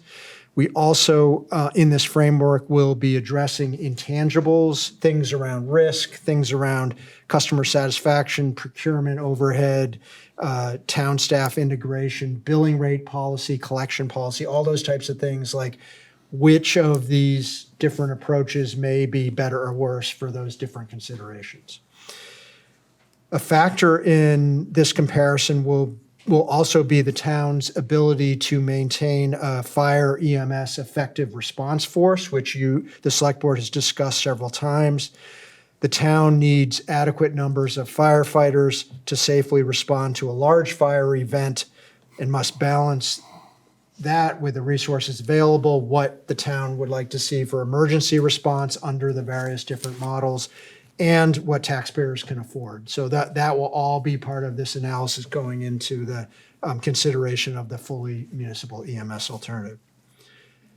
Moving to the third-party contracted approach, that alternative, the town is in the middle of a public procurement process to develop real third-party contracted EMS alternatives to be able to compare those to the fully municipal EMS approach. We have issued a request for proposals that went out on July 27th, following our last meeting and the feedback and input that you provided us then.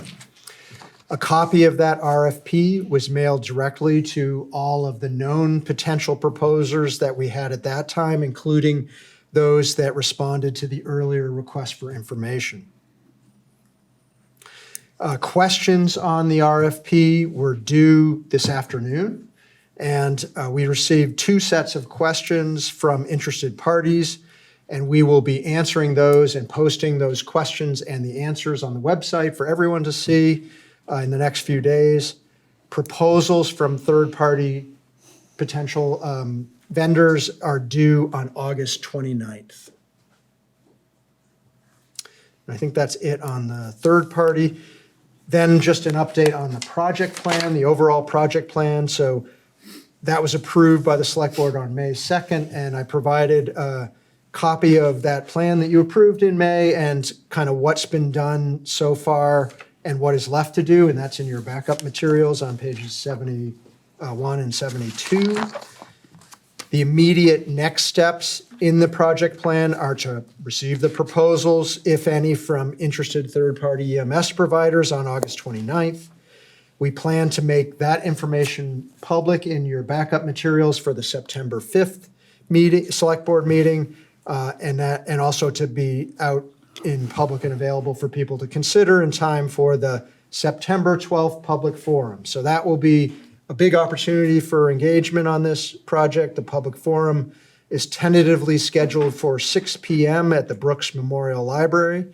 And the anticipated agenda for that meeting is for staff to review in detail any viable EMS alternatives that we have at that point, compare them, and invite the public to ask clarifying questions and otherwise express their opinions on those options. This will be followed by a September 19th Select Board meeting at which the plan is for you to make a decision on a direction forward for provision of the EMS services. We will update you on the feedback that we've had all along on the website, on the emails, at the public forum, and it'll also be an opportunity for further discussion and opinions expressed by the public at that meeting before you make a decision. So that's really how the project plan is shaping up. We think we've been on target for all that schedule, and we feel like this will bring you good information in September to make a decision on our best thing for Brattleboro on this. So Excellent. that's it. John, thank you very much. Before we get into questions and comments from the board, I just want to take a moment before we get into the next really busy part of this schedule to thank you and town staff for the work that's already been done, keeping this pretty aggressive schedule. I think that was one of the things we were a little worried about when we implemented this back in the spring. Wow, this is a lot of work to do, and we're doing it at a pretty aggressive pace. And you and town staff have shown time and again an ability for both tracks to keep this moving, and I'm very grateful for all that work. So thank you. Hear, hear.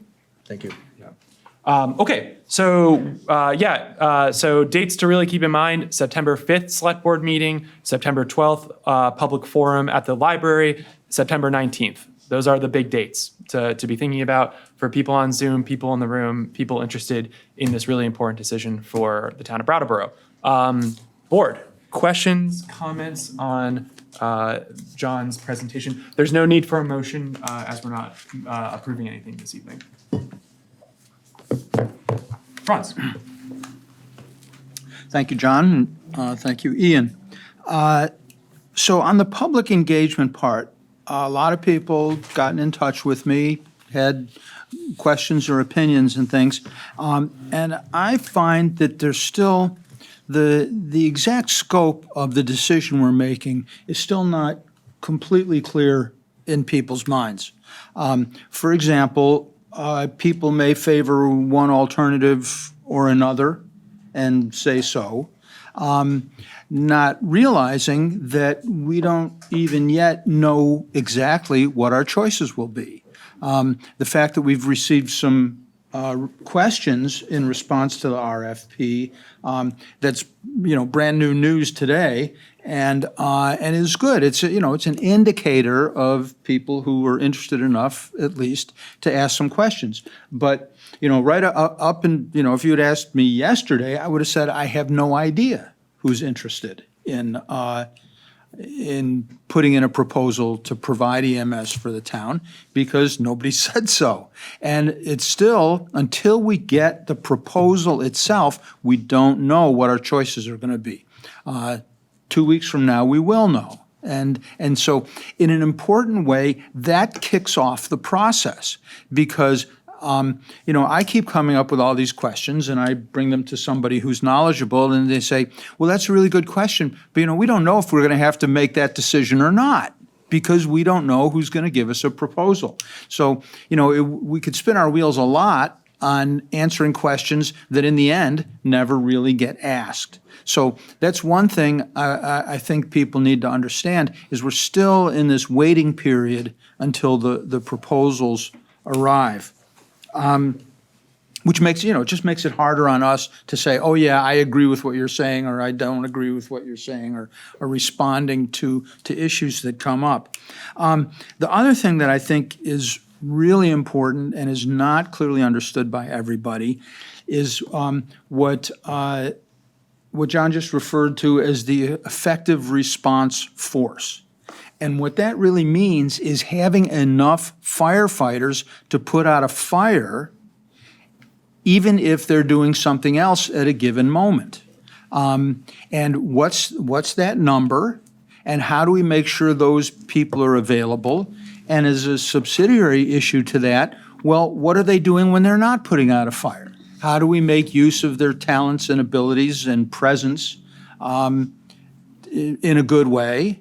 Some of which could be answering EMS calls. But then you have to start weighing costs, revenues, numbers of people who need to be on duty at a given time, and it gets pretty complicated. And each of the different scenarios that we may end up looking at has different answers to those questions. So please understand, we're not just looking at making isolated decisions about EMS. We're integrating that with what our effective response force for firefighting has to be as well. And all those numbers change depending on which assumptions you make at any given time under any given service model. So I just want to put those out there as people are thinking about this, and I know a lot of people are thinking about this, I don't expect the public to go into this in the same depth that we really have to on the board. But I think it would be great if more people understood the dimensions of the decision that we're making, so that they can at least, in their own minds, respond to whatever we have to say and realize, oh yeah, I heard that before.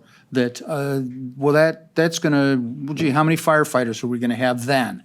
And how available are they at any given instant? When would we need to call for backup?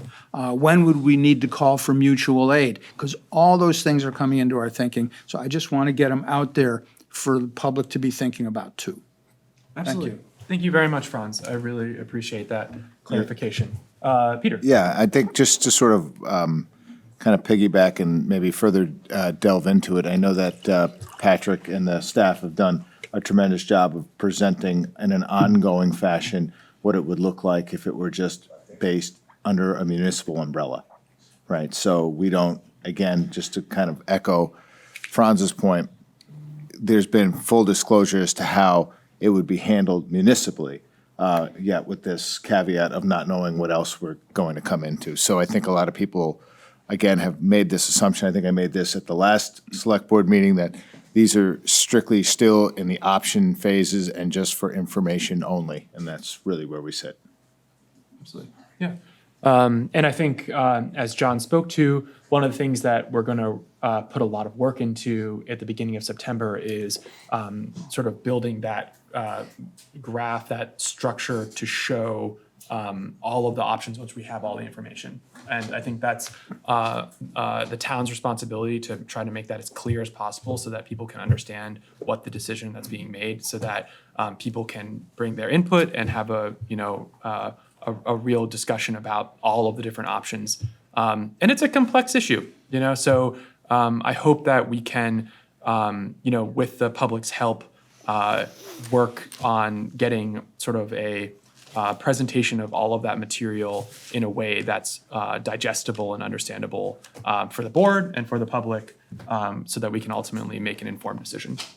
And I know that's a big task, so good luck. We'll do our best, and Yeah. it won't be perfect, and not everyone will like it, but we'll do the best we can. And are you going to roll that out on the 5th? Is that what you said? Yeah, that's our plan. Is to Okay. And so there's also an opportunity for feedback on the 5th for sort of how this presentation of all the material will look, and for it to be edited, not in the numbers, but edited in how it's presented for both the public forum and also for the 19th. So, because I'm sure, it's tough. So we'll take the feedback.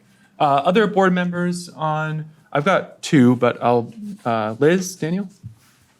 John, can we just make sure that, unless it was made very clear on the email to the EMS project that this would be published, can we just make sure that people's private, if there was any private information in any of the emails, that they're redacted or made so that it isn't, that it's not published on the website?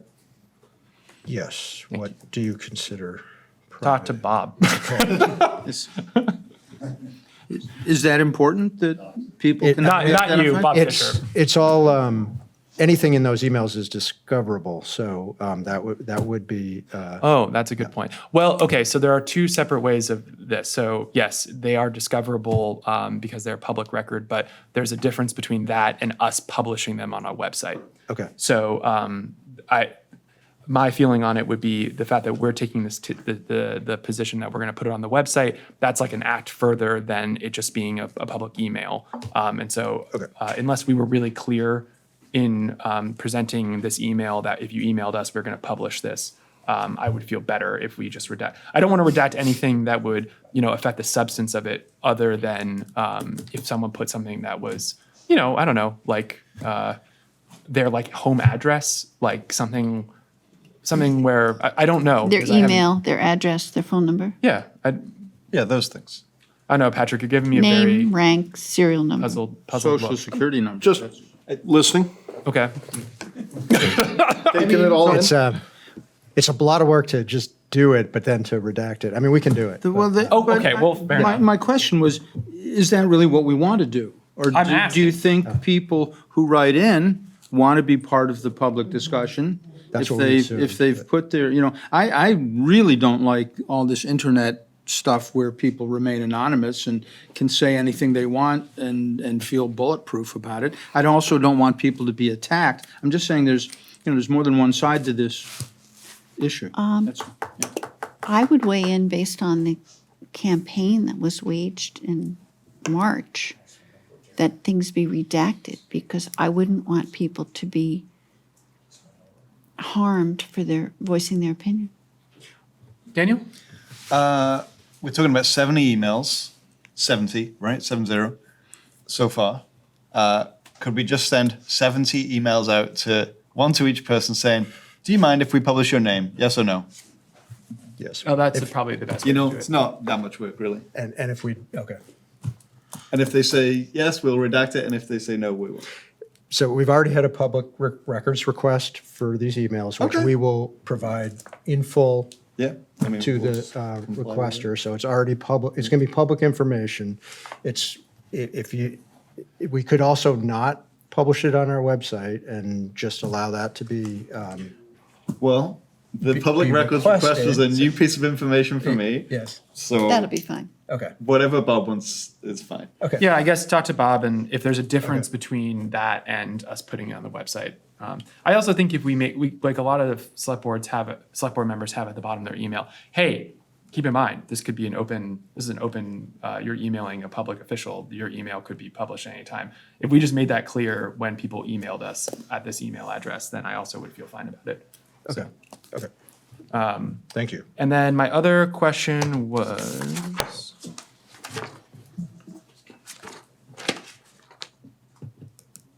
I didn't write it down, so I forgot.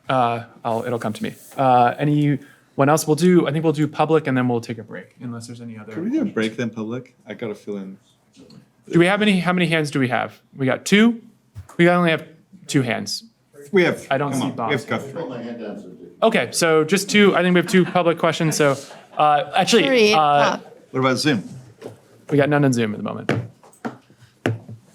So how is if you do get a couple of responses to the RFPs, is the RFP going to be made public? Yes. Everything in the that comes in the RFP, so you can, because we know everything we know everything about the fire department and staffing and money and everything. And so to make an apples to apples comparison, we're going to have to see the response from the RFP, what they're proposing to the town. And is that all going to be done is the first part of it going to be done in executive session? Or when you get it, it's going to be posted so people can say, I can look at it and say, well, what about this versus this? How are you going to handle that part of it? Great. Thank you, Dick. Yeah, I mean, our plan was to make as much of the RFP publicly available as possible. I think we probably, two things on that. One is that if we get a proposal with clearly marked proprietary information in it, we will have to consider whether we at least don't release that until after the process. But then also, we probably will have a conversation with the board in executive session about, is there anything strategically that we shouldn't release from those before we go into negotiations with one or more of the potential vendors? So. Kate.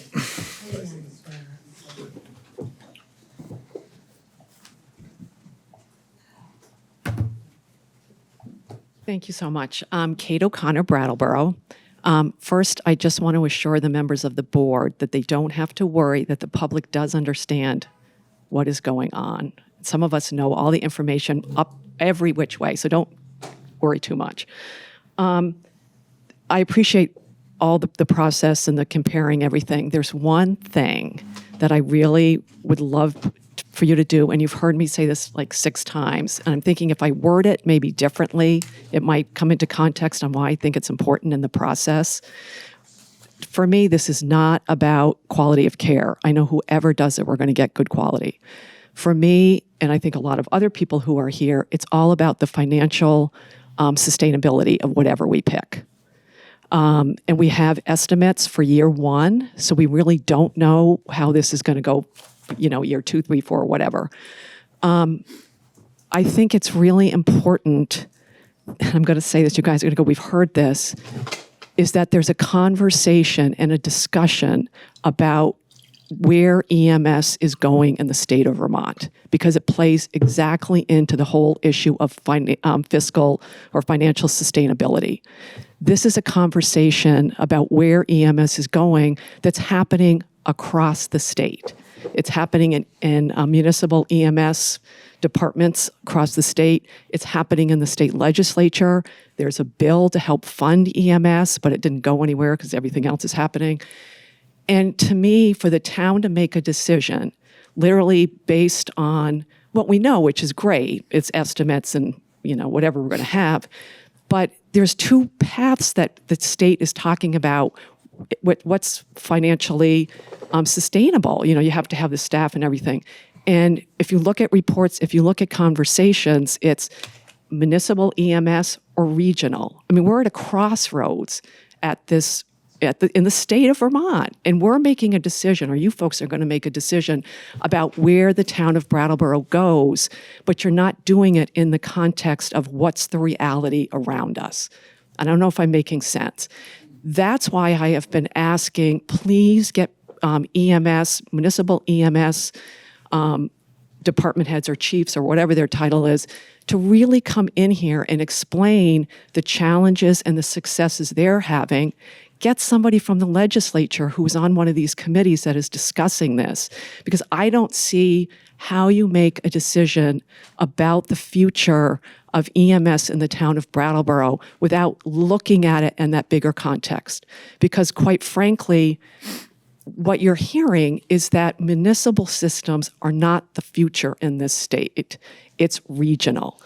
And I'm going to say this, somebody accused me of being a rescue person after last meeting, and I said, I'm not a rescue person. I am a rescue person, but I'm a Brattleboro Fire Department person. But every time I get up and speak, I speak as a taxpayer. That's who I'm speaking for.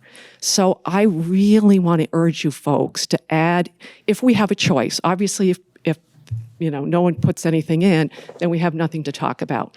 But if you do get proposals, I really hope that you would put a conversation on your agenda. And it's not us all spitballing and go, well, I think. Actually get people to come in and have a conversation about what the future of EMS. Make sure we're taking the right road and we're not going in a backward way. And if I can just read two quick quotes, and then I'm going to be done. Okay. I just want to end with this. And this is from the Morrisville EMS chief. The whole decision by Brattleboro sent shockwaves through Vermont EMS. This one is from the Barry fire chief.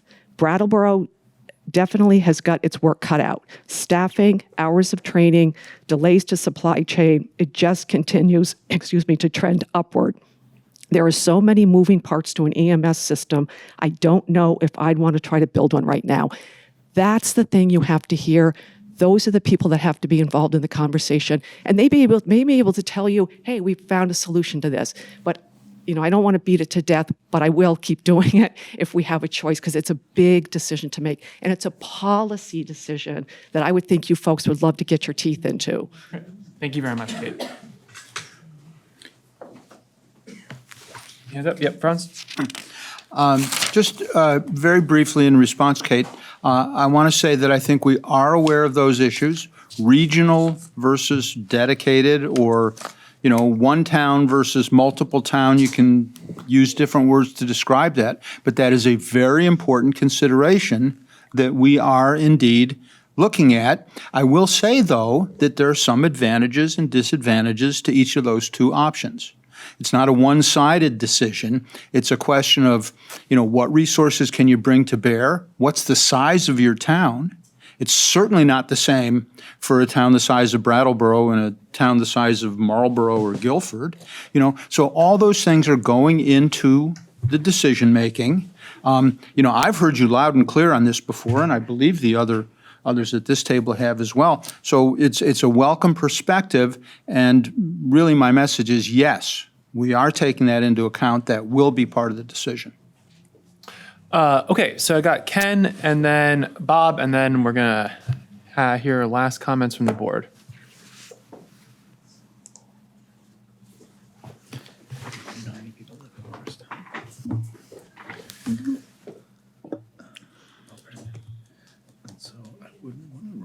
Ken? It's too small. He's already talked to the big towns. Yeah, Barry's a little different. Yeah. All right, we're going to move on to Bob. Bob Ozer.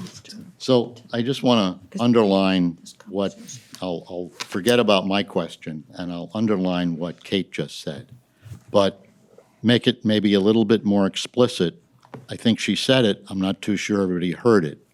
So you're going to have a forum on September 12th. That might be a great opportunity. You could do a Zoom thing. You could get the chief from Morrisville.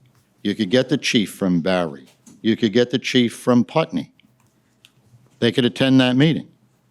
You could have a forum on the future of EMS, because it's about the future of EMS in Brattleboro. I'll leave it there. Get a response to that. Thank you. Great. Thank you, Bob.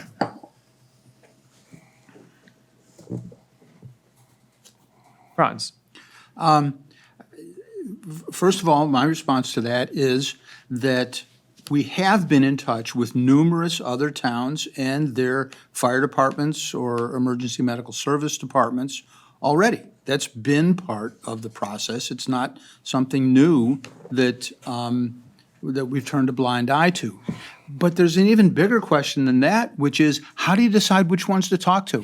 You mentioned 3. Why is that the right 3? How many should we invite? What's a representative sample? Who should we be comparing ourselves to? So even if we do that, there's no guarantee that we get the information that we really need. We're here, you know, it becomes anecdotal evidence. I'm not saying it's without value. It certainly can stimulate thought processes, but I just don't see it as the final answer, that the process we're going through, which includes that kind of input, I think it will bring us closer to the right answer. Thanks, Franz. Anyone else? And Daniel? Thanks. You know, it's a reasonable request, and the quotes that you shared seem very meaningful, right? And also, communities in Vermont are not all the same. You know, Brattleboro is on the larger side, even though we're still pretty small. And so comparing ourselves to Morristown, which has a call volume of 800 calls a year with 2 calls on day per average, like, if I was a select board member in Morristown, I don't know if I'd want to have a municipal EMS service. I don't know what their regional options are, so I'm assuming they've got that service for a reason. Here, we're a little bigger, you know, so comparable towns for us. Barry's an interesting one, right? Like, yeah, I would want to talk to Barry and find out what's going on there. But, you know, Hartford, Springfield, you know, I know we've talked to those. I know we've talked to Williston. South Burlington's a little bit bigger, but I know we've talked to them as well. And so I think we just want to understand that each community is different. I know that we have things to learn from each other, but we've done so much work to investigate our own fire department and EMS within this municipality that's spanned over a year. I don't think it would be reasonable to expect that even an hour-long conversation with the fire chief somewhere else is going to really give us information that we can then transfer here. I think the question of, like, what's happening with EMS in a small state like Vermont is a real question. I don't think that's the question that this select board is trying to answer in the next month. I think this select board is charged with making a good decision about what's good for Brattleboro. And that's plenty to be getting on with as it is. Liz. I just Bob Ozer may want to say. I just want to mention that, of course, Chief Howard and Assistant Chief Keir have spoken to these fire departments, and I think it was silly to think that they hadn't. Okay, so I really would like to break soon. So can we keep, I've got a new hand and then Kate, and then we're gonna move on. Yep. Beth Kendall from Brattleboro. I just want to say in support of what Kate said, and I didn't expect her to say that, I didn't expect to say anything myself, but that you may have talked to these folks. We see things in the media, we read, you know, whatever, some of us do, not everyone does, obviously. But I think that maybe if the idea of inviting someone to the September 12th meeting isn't a good idea, that at least you in however you're reporting, when you're informing the town. I think that it is important information for the town. I think it's important information for the town to know that, you know, if it is that some communities expected X and they got Y, that the state is going through what it's going through. So give us what you've gathered. That's all. I think that that's an important part of should be offered to the public. Okay. Thank you very much, Beth. Kate? Just take 2 seconds. Thank you. One, I wanted to say the same thing because there's been nothing in any of the public information that we've received that says anybody's talked to anybody. So I'm assuming you haven't received it either because we get what you get. But just quickly with Daniel, I think it is important what the future is because the decision you make now, we're going to be dealing with, 1, 2, 3, 4, 10 years down the line. And if we take the wrong road, we've just invested millions of dollars of Brattleboro taxpayer money. That's why I think it's an important discussion. Yes, I agree. It's important. Okay. For Brattleboro. We all are agreeing it is an important discussion for the town of Brattleboro. One thing we can all agree on. Okay, great. Any other final comments from the select board? None? Okay, so we're going to move on from this agenda item to the next one, and we're going to take a brief 5-minute break, and then when we come back, we'll talk about agenda item new business 8E, FY25 budget process and ARPA draft budget process.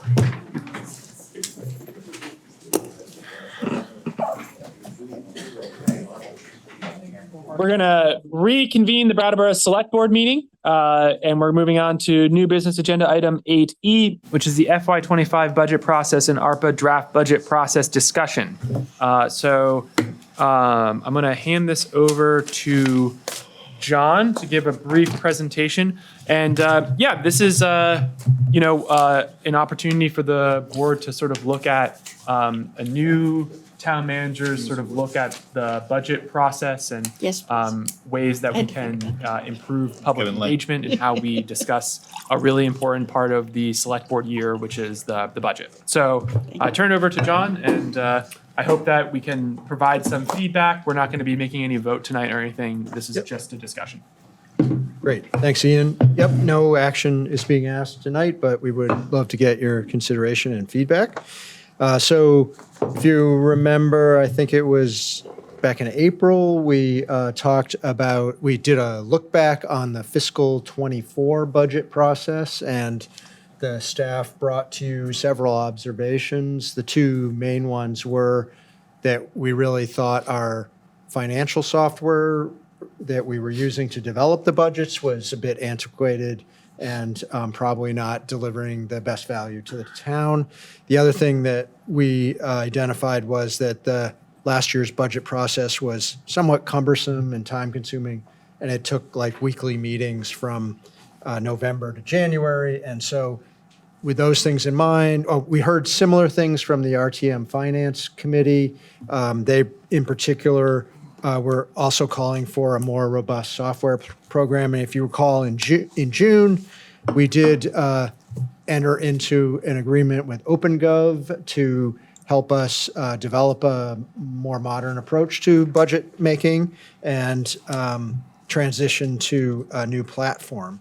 That is a major undertaking.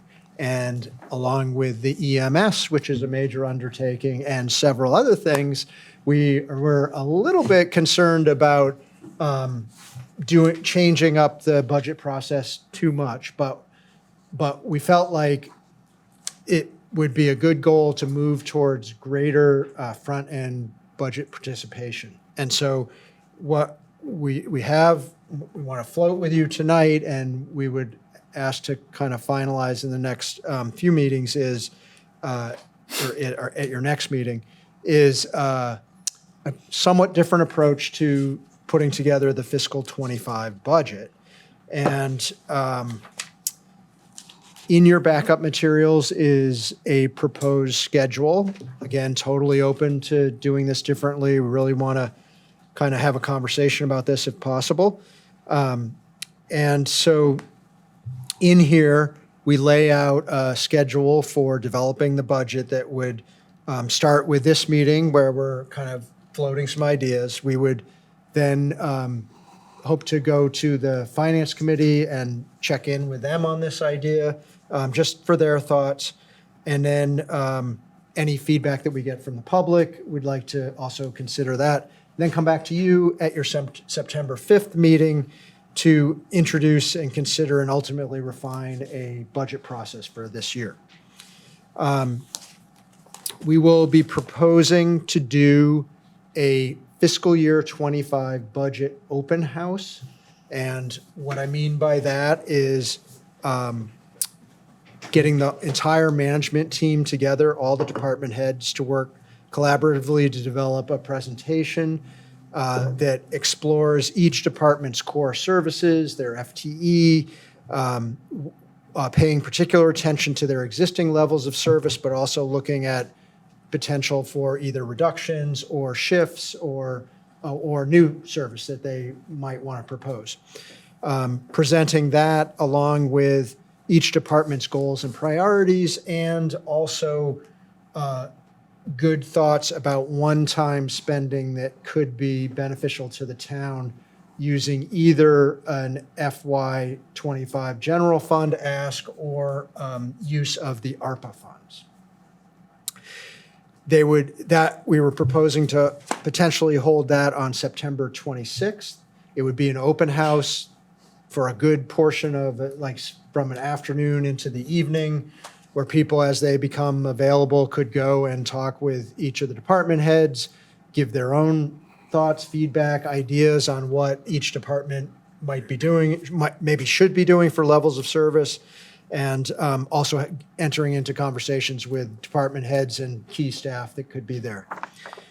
The goal would have to have that be an open and well-advertised public forum, and also coincide with, in a parallel process, with some sort of web-based survey tool that would be able to reach out and get feedback from people who are not able to make an open house meeting like that.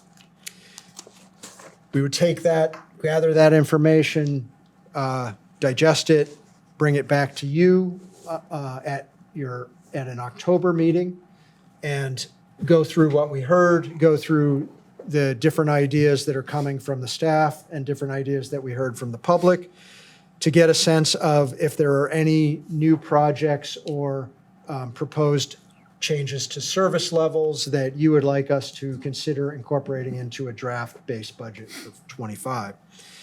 The base budget and all the alternates related to that would then be presented to you at the select board meeting on November 21st.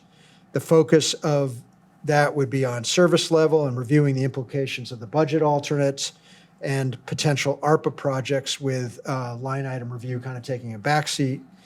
We expect that would then need to be followed by probably at least 2 more meetings, one in December and one in January, but allowing us to deliver a fiscal 25 budget in time for the RTM. So that's the gist of it. I'm happy to answer any questions about any detail of that, although it's still all we're trying to figure this out, and hope to have something more definitive based on your feedback and public feedback by September 5th. Great. Thank you very much, John, for the presentation. Board members, questions, comments on this proposal so far? Liz? Thank you, John. It sounds like a really good way to proceed.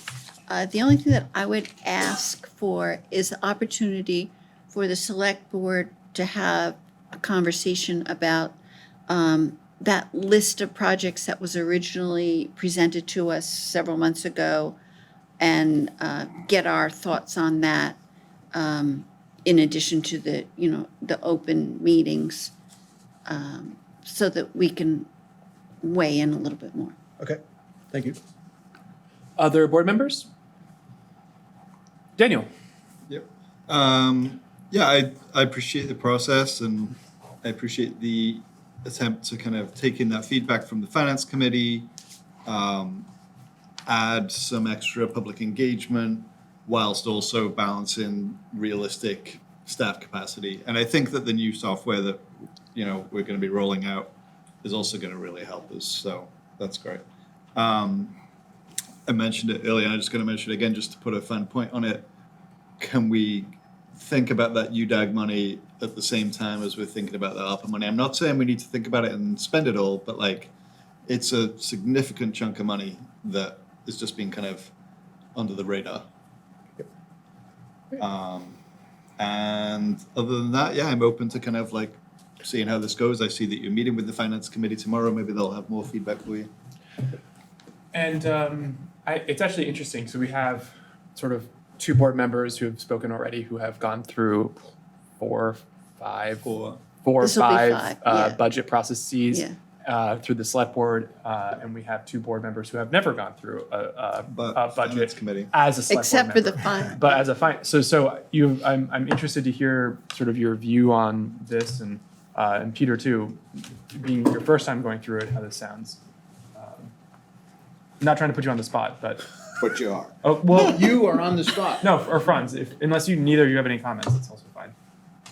I think the process is fine. I mean, you know, I'm kind of eager to see, eager is probably too strong of a word, but I'm curious to see how it all plays out, you know, and how it, in a term, I always try to take these things and if I'm struggling to understand them, how everybody else is also capturing that. So I think it's a good process. So I'm curious to see how it does play out. Great. Franz, any comments? Or? Yeah. I don't understand it. I don't know what it's asking me to actually do. I mean, I'm very used to the old process, not on the board, but, you know, we did a lot of the same stuff on the finance committee to go through it line item by line item, you know, and of course, all what you're looking for is the big percentage changes in the far right column and stuff like that. And I can see that that's not necessarily the best way to do a budget, but it's hard for me to conceive of doing a budget without paying close attention to line items and what they mean. And from this description, you know, it seems like that's just kind of left out. And maybe, but really, I just looking through the schedule that's here and reading the words about, I mean, focuses to a greater degree on level of service. I don't really understand what that phrase means operationally in terms of what we would be doing. Level of service, obviously, that's like the whole ballgame. It's the level of service and what it costs. And so, you know, how is that different? What am I going to be doing to evaluate this budget and feel like I'm sufficiently informed to vote on it? And I can easily imagine that there's better ways to do it and a better framework that you've designed to help people not just be looking at one specific thing at a time, but rather how everything integrates together, et cetera. So I can easily accept that there's some good ideas here, but I can't say that I understand them right now. Okay. Fair. Do you care to be interrogated on that Sure. one, or? Sure. I can't say I understand it all either, Franz, but I hope to learn with the board on this. And really the key themes would be getting more participation into the budget process. So that's the key thing I think we need to tackle here. The piece that you're alluding to on levels of service is not something that I think we can completely, it's a little underdeveloped in here because I don't think we can completely tackle that all this time around, but we can start to build in that direction. And what I mean by that is focusing people's attention, our staff particularly, our staff's attention more on what is it that we're delivering to the community. We don't do really a lot of performance metrics or anything about like how well we're doing or anything with, you know, all the funding that we're spending. And so I think starting to tie our plan, and to me, a budget is just a plan. All those little line item things, that doesn't really matter. I mean, the management is managing to the bottom line for the fire department. Those line items are all helping to build a sense of what we should set aside out of the tax base to to provide finance department or provide assessor's office. I mean, that's just a guide, but really what all Kim or Carol or any of the department heads is managing to is the bottom line for the whole department. That's why we hire them, to do that. So if the select board is focused on, you know, how many dog waste bags that we're buying, or, you know, how much fire hose we're getting, or how much sand we're putting on the road and all that, to me, that's kind of too down in the weeds for policy makers. You should be telling us, look, we want more of this program or less of that program, and this is what we want to see you deliver for that. Now, I'm not sure we can get all there this fiscal year, but that's sort of the direction that this is heading in. And the OpenGov product that Kim has been working extremely hard to, and Patrick have been working extremely hard to get that up and running, will allow for that micro level view for people who really want to, you know, go like this on budget stuff, and they'll be able to see where all of our actuals were down to the minutia. But that isn't necessarily, again, I see that as a way to build the right number, the right potential allocation across the enterprise, across all of the departments and all the things, the services that we're trying to deliver. I don't know if that helps or muddied the waters a little bit more, but that's the thought. I appreciate John's answer, and to me, it reflects that there's qualitative aspects to the budget that we don't ever really get a good discussion on until town meeting. And if we can front load that and have a qualitative discussion in the fall, and then have a quantitative discussion, and then have the line by line, then not only would we have a better sense of, you know, the policy implications of the budget, but we'd also have a chance to, you know, have that sooner rather than later. And we have a greater understanding of the budget, because I think when we have those informational meetings, you know, 2 weeks before town meeting, that's good. But if we had another one 6 months earlier, think what good shape the town would be in to be asking the right questions and for us to be doing the right thing.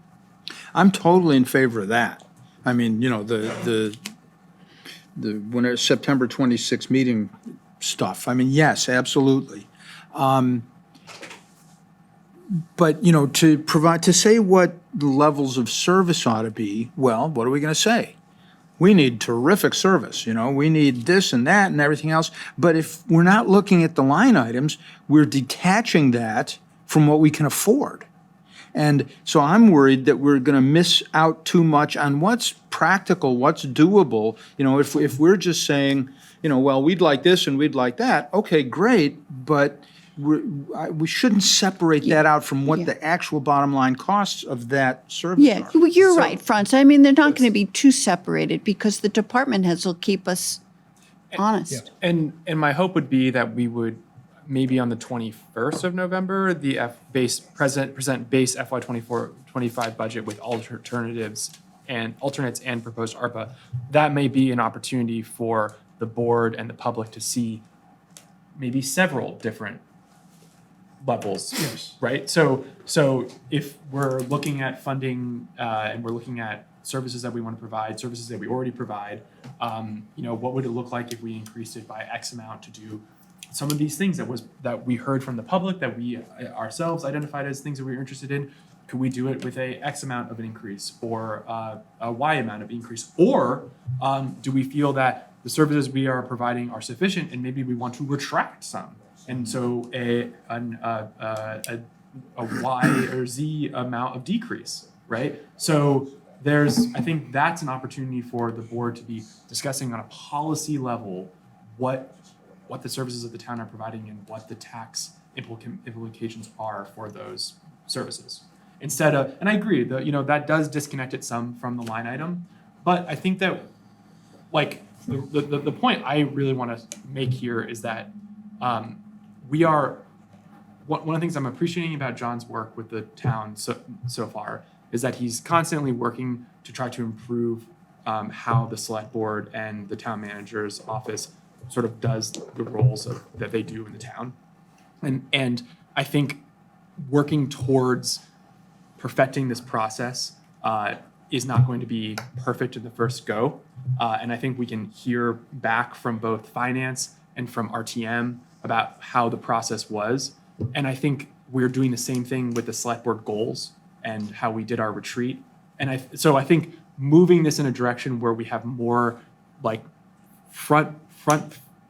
beginning input from the public is one of the things that we've heard the most criticism about. Like one of the things I hear every year I've heard is we get somebody from the public who is sitting here at the December 10th meeting, and they say they have this really great idea, and it's basically like the whole train of the budget has like gone, right? And it's because we've been, we're sort of marching down this thing, and there was never really an opportunity for them to come and sit down and have the conversation. Again, I'm totally in favor of that. Yeah. But having it more fleshed out would be helpful because, just looking at this schedule here, there's none of these where I feel like, oh, okay, well, presenting the budget on November 21st, okay. So then, when do I get to actually sink my teeth into this budget and start, doing what to me is at least up to this point, normal budget work. So I'm wondering whether there are any other towns that do it this way and whether you've talked to them about how it works. That's kind of facetious, but It's a little are there in facetious. fact are there in fact examples of what you're talking about that we could look at and learn from, I guess? I mean, this is similar to other budget processes that I'm familiar with from other places. It's also sort of the direction that the Open Gov tools allow us to do. We're going to be learning a lot about that in this whole, we're kind of building the plane as we're flying it a bit, and that's why I wanted to, hopefully mitigate your expectations a little bit on this. But I do see it as moving in the right direction thematically that I think will really help the town and help you make good policy decisions. Well, yeah, I mean, maybe I'm hoping for some kind of hybrid something, which maybe it could easily be included here. Yeah. Yep. Where we're doing all this stuff, but we're also paying attention to the line items, or at least, or at least figure out which numbers are the critical numbers that we need to understand, and how they got there and what they reflect in terms of actual policy and service delivery. Because without that, then we're really just talking about ideas.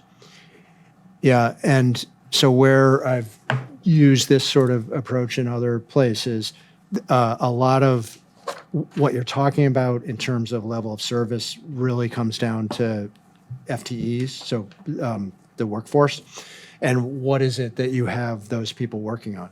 You guys right now, you never see that, and that's the most important part of the budget, and that's what I'm trying to get at, to be able to explain to you, like, what are people doing? Because we can argue and discuss about, I think, the usual line items you're referring to, which are things like how much gauze pad does the fire station have? Well, who cares? What you really care about is who do we have working? What are they delivering? That's the bottom line of this kind of an approach. Not so much, what are all the materials, services, and supplies costs. So. That is brilliant. Yeah. That's really helpful to hear. Because I would love to understand more about, 70% of our budget is salaries, and so let's figure out what all those people are up to. But we may not be able to, get all there this year. That's sort of the direction that this is trying to head in. So. Daniel. I had a point about 12 minutes ago that I've now lost. I'm sorry. I mean, you were kind of speaking about when are we going to get into the line items? And I got to tell you, having gone into the line items the last 4 years, it's too late by that point, right? There's already a budget process that happened that we didn't participate in by the time the budget got to us. Yep. That's exactly it. And so we're opening that process up sooner to both the public, actually, first of all, and then the select board, secondly. I think it's important to recognize that the select board earlier in the year decided on some goals, right? And so what I would want to know is, how is this budget bringing forward these goals? And if it isn't, like, I'd literally want to see, like, these numbers of dollars are, like, going towards this particular goal. And so if, like, one of the goals has $0 going towards it, then I would say we need to change direction. Or why? Yeah. Yeah. So, yeah. And then, so it's about priorities. I think the levels of service kind of phrasing didn't quite help, but it's like priorities, right, for the community. We trust that the managers of each of these departments, like, manage their resources in order to kind of, like, make the things happen that the community wants to see happen. Like, I see it, I guess, a lot with, like, Rec and Parks and the library, very, like, responsive to their particular patrons, customers, with the kind of programming that they provide. And we are required to let them do that work, because that's not our work to do. We're required to let John manage them, because that's what he's here to do. But, like, we're learning from the community, like, hey, last year when you guys bonded for Memorial Park, what happened to the pool? And so now the pool is getting a lot more attention this cycle. And I'm hoping that, in the FY25 budget, I know that the next item is going to address engineering stuff, but, like, for example, an expansive vision for the pool might be, can we have it open for 1 month longer? And if so, what would we need to do in the budget to make that happen? And that would An come, expensive vision for the pool? Well, maybe it's both, expansive and expensive. Yeah. But delivering great value to people in the community. and what I would hope is that in the open house, someone may come, and this could come from the select board, but maybe in the open house, someone comes up to Carol's table and says, boy, it would be really amazing if the pool could be open one more month out of the year. And that could be, documented, and then that could come to the board as part of the presentation and review of feedback that came, and we could talk about what that would look like financially for the budget. Yeah, well, okay. I guess, you've clearly said that, we're building the plane and there can be tweaks, and so it just feels to me like November 21st to actually present a budget is, just Let's compare that feels to late. other years, though. Well, yeah, I remember when they came out in beginning of October. Oh, you think it's too late? Yeah. Oh. It's fine. Well, I'm not saying it's too late. I'm saying it's, Well, this is good change is feedback. hard, and, I'm old, and so I'm set in my ways, and, I'm seeing what to me are substantial changes, maybe very good ones, but I don't have a feel for it yet. And it's the core of what we do. This isn't, this is it. And, so I just want to make sure it goes well, and that when we're done with it, we really have an understanding that what we've got down on paper reflects both the needs and the abilities of the town to do that work. Other board questions or comments? I'll open up to the public. I've got Dick.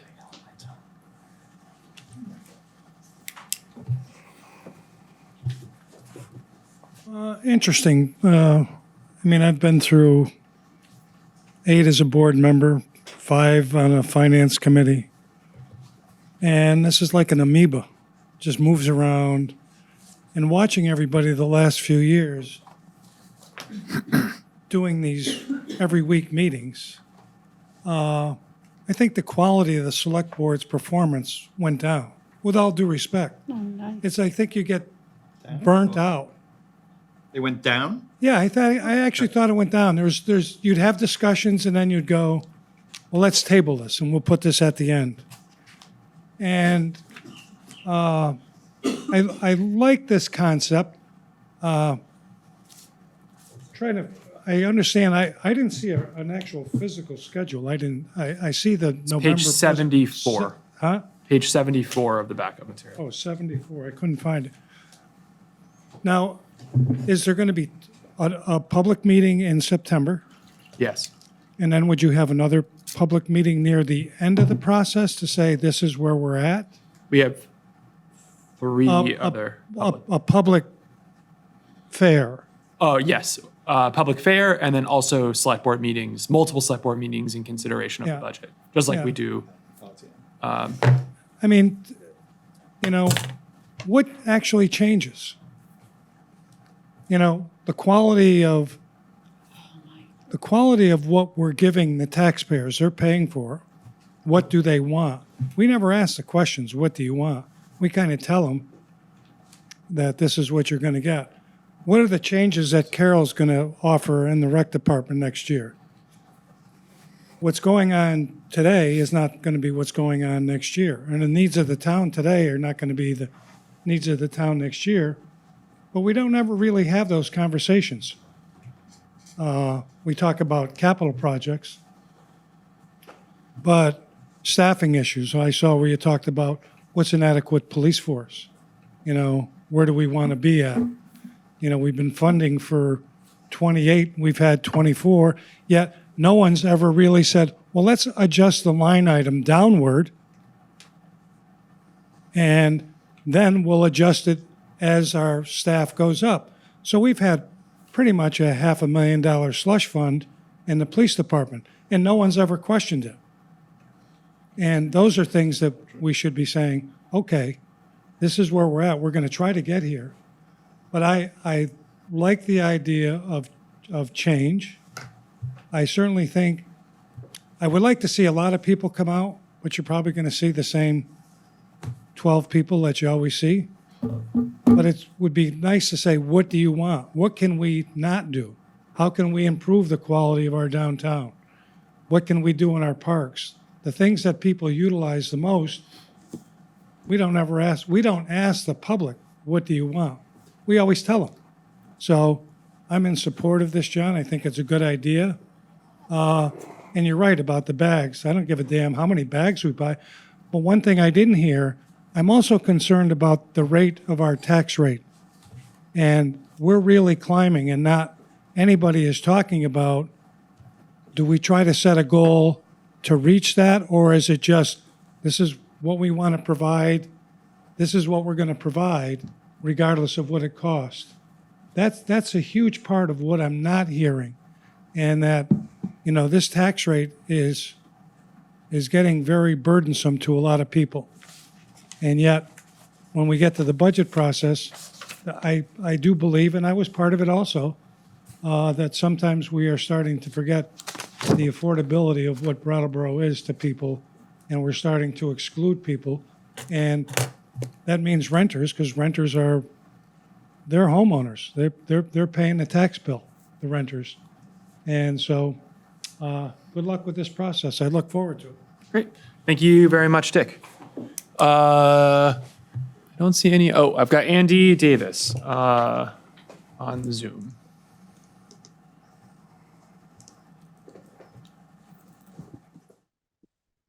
Hello, hello. Hello. Can you hear me? Yes. Hey, informative conversation tonight.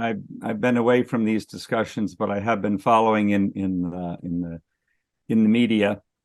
Hey, I just wanted, since this is the topic at hand right now, is the budget and the ARPA process.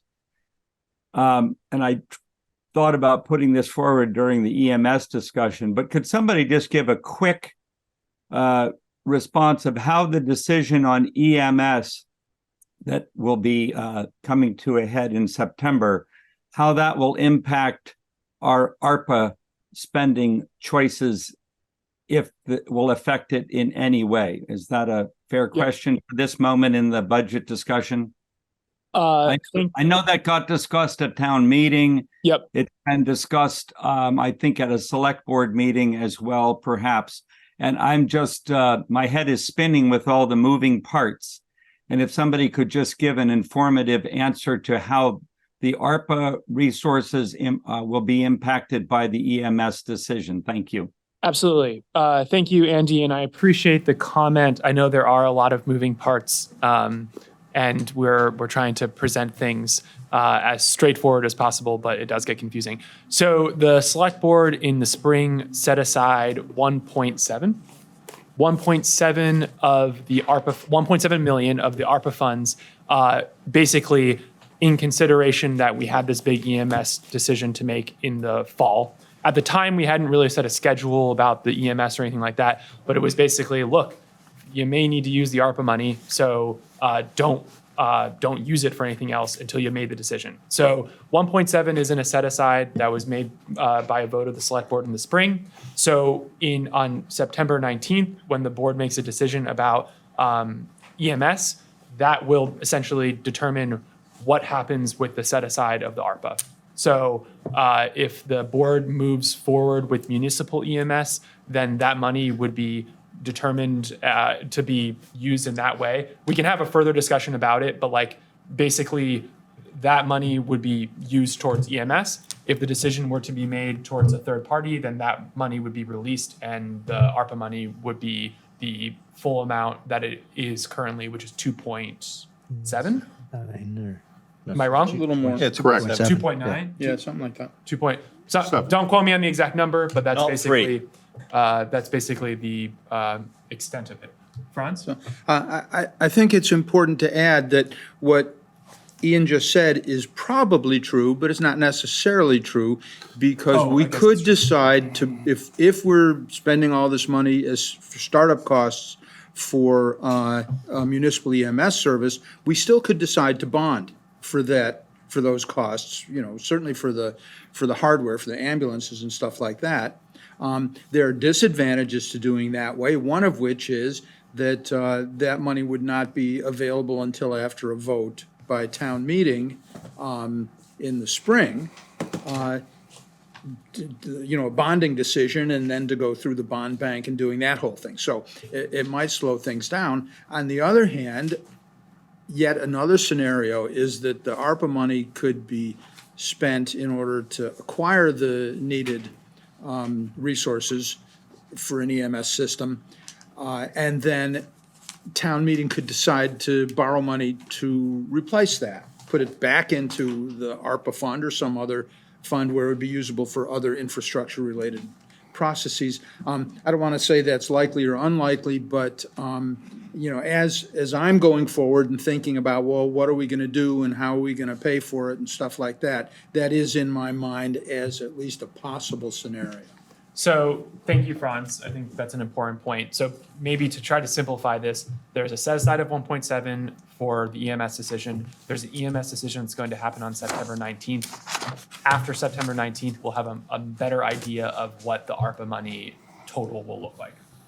It could be based on lots of different discussions, and that's kind of, I guess that's hopefully that answers the question. Bob? Bob Ozer. I'd encourage you to look at the Vermont League of Cities and Towns website, and they have an ARPA page. So if this is all going to be about ARPA, it's warned. Well, it relates to what Andy just said. Yeah, he was kind of asking for a clarification about just the timing on the numbers on ARPA. What we're really talking about here is the calendar of the proposal for how to move forward, talking about the budget and ARPA money. So I'd encourage. So have you looked at that page? Or would you like me to highlight it? You have, Franz. I will look at it, but. There you go. No, I don't. Yeah. Can I give you 3 bullets from the page? I'm a pretty good reader. Do not create future budget deficits. Don't reinvent the wheel.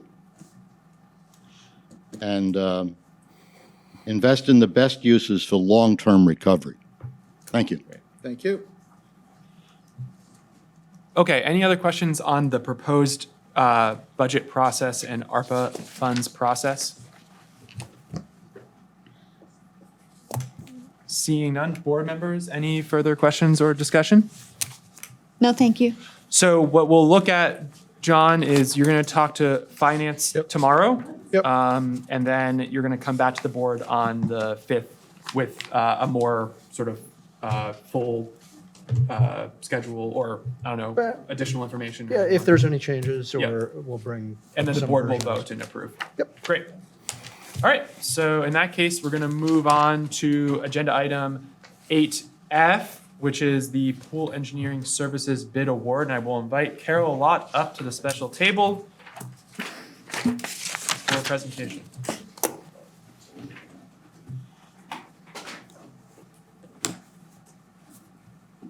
Good evening. Good evening.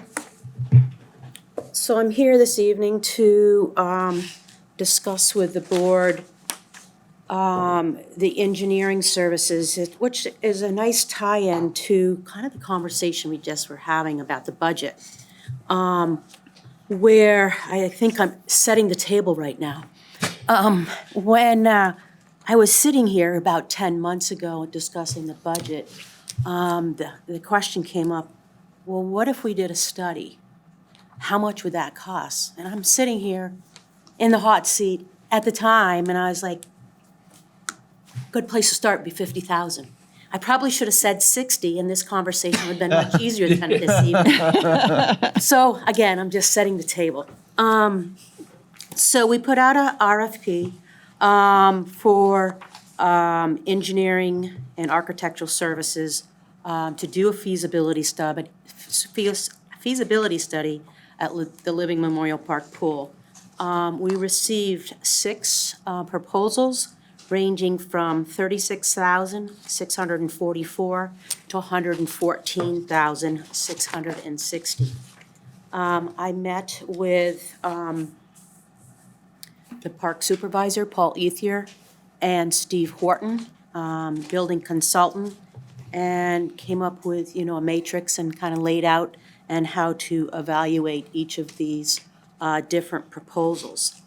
And, the 3 areas that we looked at was the fee, the proximity to the site, and the team and the experience with these types of projects. I am one that typically is sitting here before you and recommending that we go with a low bid. I'm not asking for that this evening. I'm asking that we go actually with the 3rd bid because I feel that the company that I'm recommending is Northeast Collaborative Architects, and that's a company that's familiar with the town of Brattleboro. I'm sure as you've been sitting in those chairs before, you recall that name as we went through the police fire project. So they were involved with that project. They're a regional program. They use regional architects and people that are familiar with Brattleboro. And that's, I think, in my mind, the most important piece, people that are familiar with Brattleboro and what Brattleboro has to offer and what Brattleboro can afford.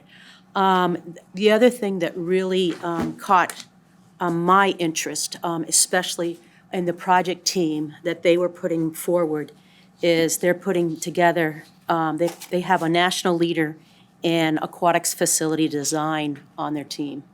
And so that's real important as to what we're talking about here. And then at the same time, putting the local flavor into it all, using names that we've all heard, again, sitting at that table as we've worked with different projects, whether it be with Rec and Parks, whether it would be with the Department of Public Works, or the Fire Department is SVE, DeWolf, all local names that we're all familiar with. So with that being said, and laying out the matrix as I explained to you, I'd like to recommend this evening that you award the contract for $59,500 to Northeast Collaborative Architects for this project. So that is the table and the salt and pepper. Table, salt and pepper, table set. Excellent. Thank you very much, Carol. Board members, questions, comments for Carol? Liz. Thank you, Carol. Having worked with you on many projects on this table and before, I respect your judgment and I appreciate your comments about why you chose the bidder that you chose. And I also just want the public to be reassured that the scope here includes not only an early community meeting to gather input, but also a second community meeting to present the concept. And so I think it's a good scope, and I think it's a reasonable fee, and you think it's good, guys, so I'm with you. There are board members. Daniel. Yeah, Ian, thanks. Carol, thank you. I would be remiss if I didn't point out that you refer to a matrix in the backup material, and I suspect due to a printing error, it didn't come up here. But like, can you sort of talk to us about like the kind of things that were on the matrix? Right. And like the process? Like, Yeah. is this something that was just at staff level, or did the Rec and Parks board? Just at the staff, not even at staff level, the park supervisor, myself, and Steve Horton, building consultant, are the three that ranked these out. This is not something that I took to the Recreation and Parks Board. This is not something typically that I would take to the board. But the three areas that we ranked them on a scale of 1 to 10 was the fee, was the proximity to the site, and the team experience, you know, and then, but we also looked at the bigger picture. If we were to start a relationship with an architect who is going to take us to the end line, not just for the feasibility study, but to take us to the end line as we move through the various phases of the project. You know, putting a hypothetical number in there of a $5 million project, what would that cost? You know, because it's not going to just be the costs that we're talking about here today. You know, that we're going to be, if this project moves forward, there's going to be further discussions, and I think that needs to be part of the entire discussion as well. Okay. Great. Thanks, Carol. Thanks, Daniel. Franz. Yeah.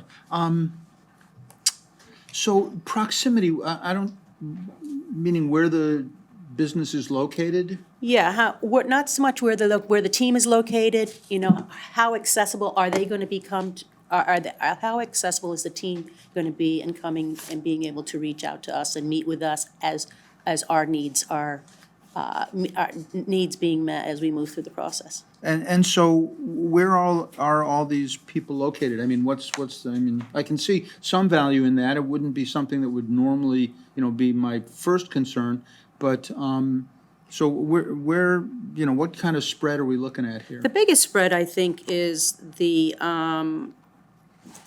consultant, the aquatics consultant.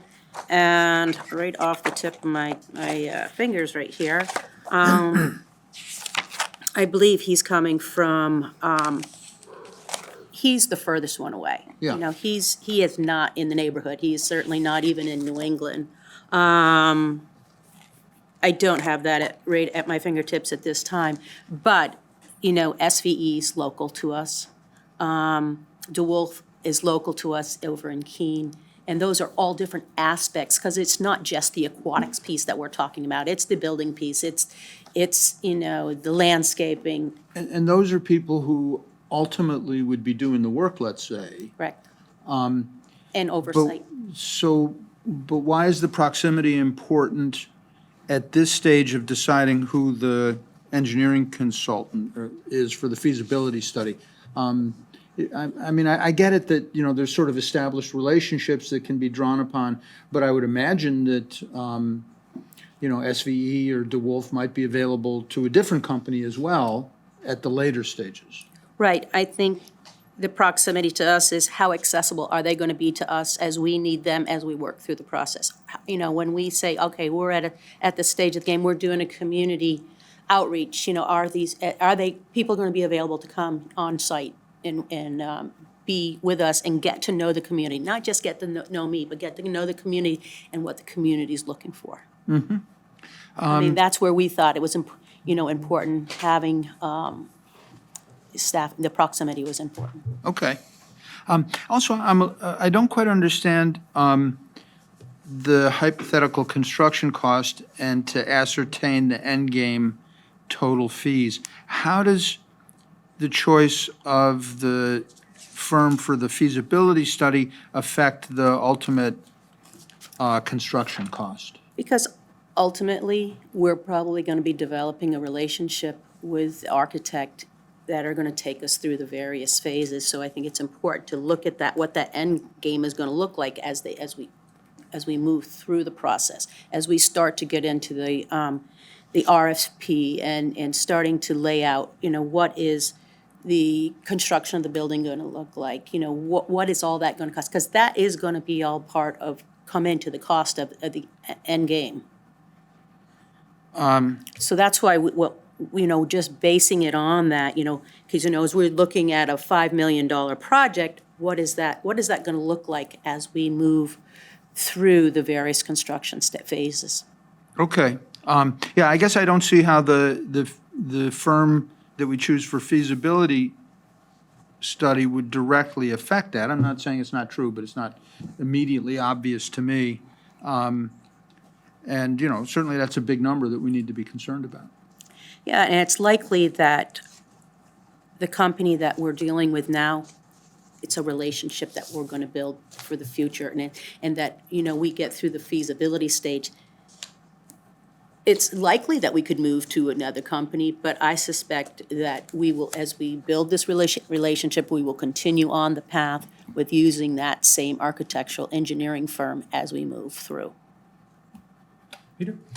So Thank you. I want to thank you for choosing people that are regional to us, because I think it is important as a town of Brattleboro that whenever we can, we should focus our business towards Brattleboro-based business and regional business that understand our town and understand what the makeup of our town is, and that will help navigate through this process a little faster, a little bit more educated than somebody that we take off. So when you say that you don't see how that factors in, I see that factoring in from day one. That's somebody who understands the way our town operates and the way we do business and has worked with members of our staff departments before will enable us to get to a better answer and a better resolve that more fits the community before we even take in any public input.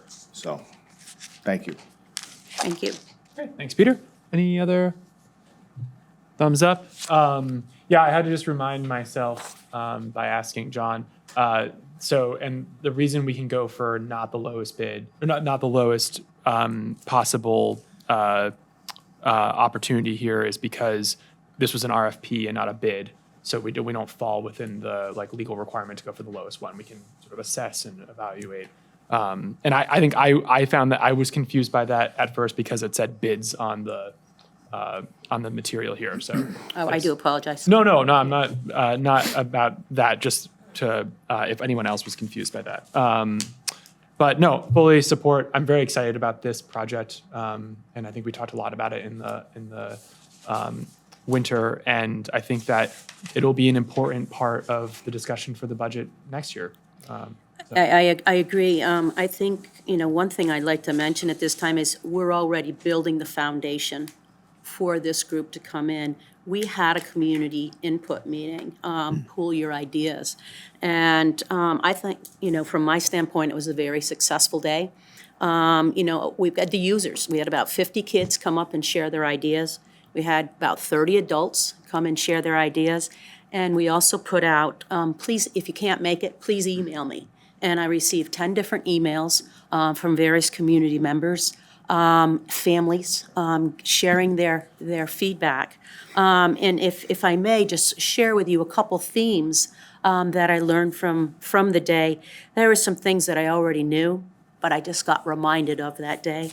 And that being the bathrooms. That was a theme that we heard. That was not a surprise to me that day. If I put it in one of the kids' words, the bathrooms are gross. Heard that time and time again. But even bigger picture than that is to have non-gender bathrooms. And I think I think that will go a long ways. And I recently took a site visit up to Rutland, and they did a renovation about 5 years ago, and they have a great they have a great setup now with their bathrooms. There's no non-gender bathrooms, and there's just 6 different bathrooms stalls that have a toilet, a sink, and a changing room. And so I think that we would meet a lot of our needs there. Pool, have a lazy river, a bigger kiddie pool area, a larger splash pad. We heard a couple people would like to see an indoor pool. We did hear, is there some way we can extend the season? Our biggest challenge there is, my staff are college kids and high school kids. I lose them all. Right now, I'm struggling getting through August 20th with, the college kids leaving, and some of my staff are high school athletes. Some people said we'd like to see an outdoor pool as well as an indoor pool. Some people said we'd like to see a separate lap lane versus a regular, regular pool, and a zero depth entry. So there's a wide gamut of ideas that have come across the board. All stuff that some things that I'd like to see. And I think in due time, this will be our foundation for when we start having our community meetings with the firm that we select. So I felt it was a very positive day, a lot of great feedback, and I just thought it would be important to share with you because it tied in nicely to what we're talking about here this evening. I really appreciate you sharing that with us. And I think, and I did want to mention that, just speaking specifically to this item tonight, I really trust your and the team that you worked with in evaluating this, your judgment on who to work with. And so I think the very minor over budget on this item is worthwhile to make sure that you're working with a good partner to help execute a really important project for the community. So. Yeah, and that's was hopefully the message that I was putting behind my memo and putting, as I said, I'm typically not one that's recommending anybody above low bid. And this is outside the box for me, but I feel this is the best decision for Brattleboro, even though it's a little more than what we were anticipating. Yeah, absolutely. I realize we should make a motion. Yep. I move to award the bid for the architectural engineering feasibility study services for the Living Memorial Park pool to NCA Northeast Collaborative Architects for $59,500. So Liz has made a motion. I just want to make sure that I don't see any hands on Zoom. I just want to make sure there's nobody in the room that wants to speak on this item. And I don't see anybody. So Liz has made a motion to approve the bid. Just going to get the language. To award the bid for the architectural engineering feasibility study services for the Living Memorial Park pool to NCA Northeast Collaborative Architects for $59,500. All those in favor? Aye. Aye. It's going to carry 5-0. Thank you very much, Carol. Really appreciate it. Thank you. Hey, Carol, you didn't say anything about a wave generator. That didn't come up? It didn't come up. So Lazy River, yes. lazy. Yeah. I love the lazy river. So with that, I think we have just a final motion to be made. Liz, Move to adjourn. we're going to move to adjourn. Board members, all those in favor? Aye. Aye. Do we have anything to sign? 8:30? No. No, it's 9:30. It's 9:30. I couldn't see the Missed it, glare. 5-0, that passes. Thank you very much, VCTV. Thank you very much to our interpreters. Thanks to the public who's come out. And thank you, Patrick, for running the Zoom. And thank you, John. We Or, don't you know. have to sign that. We have-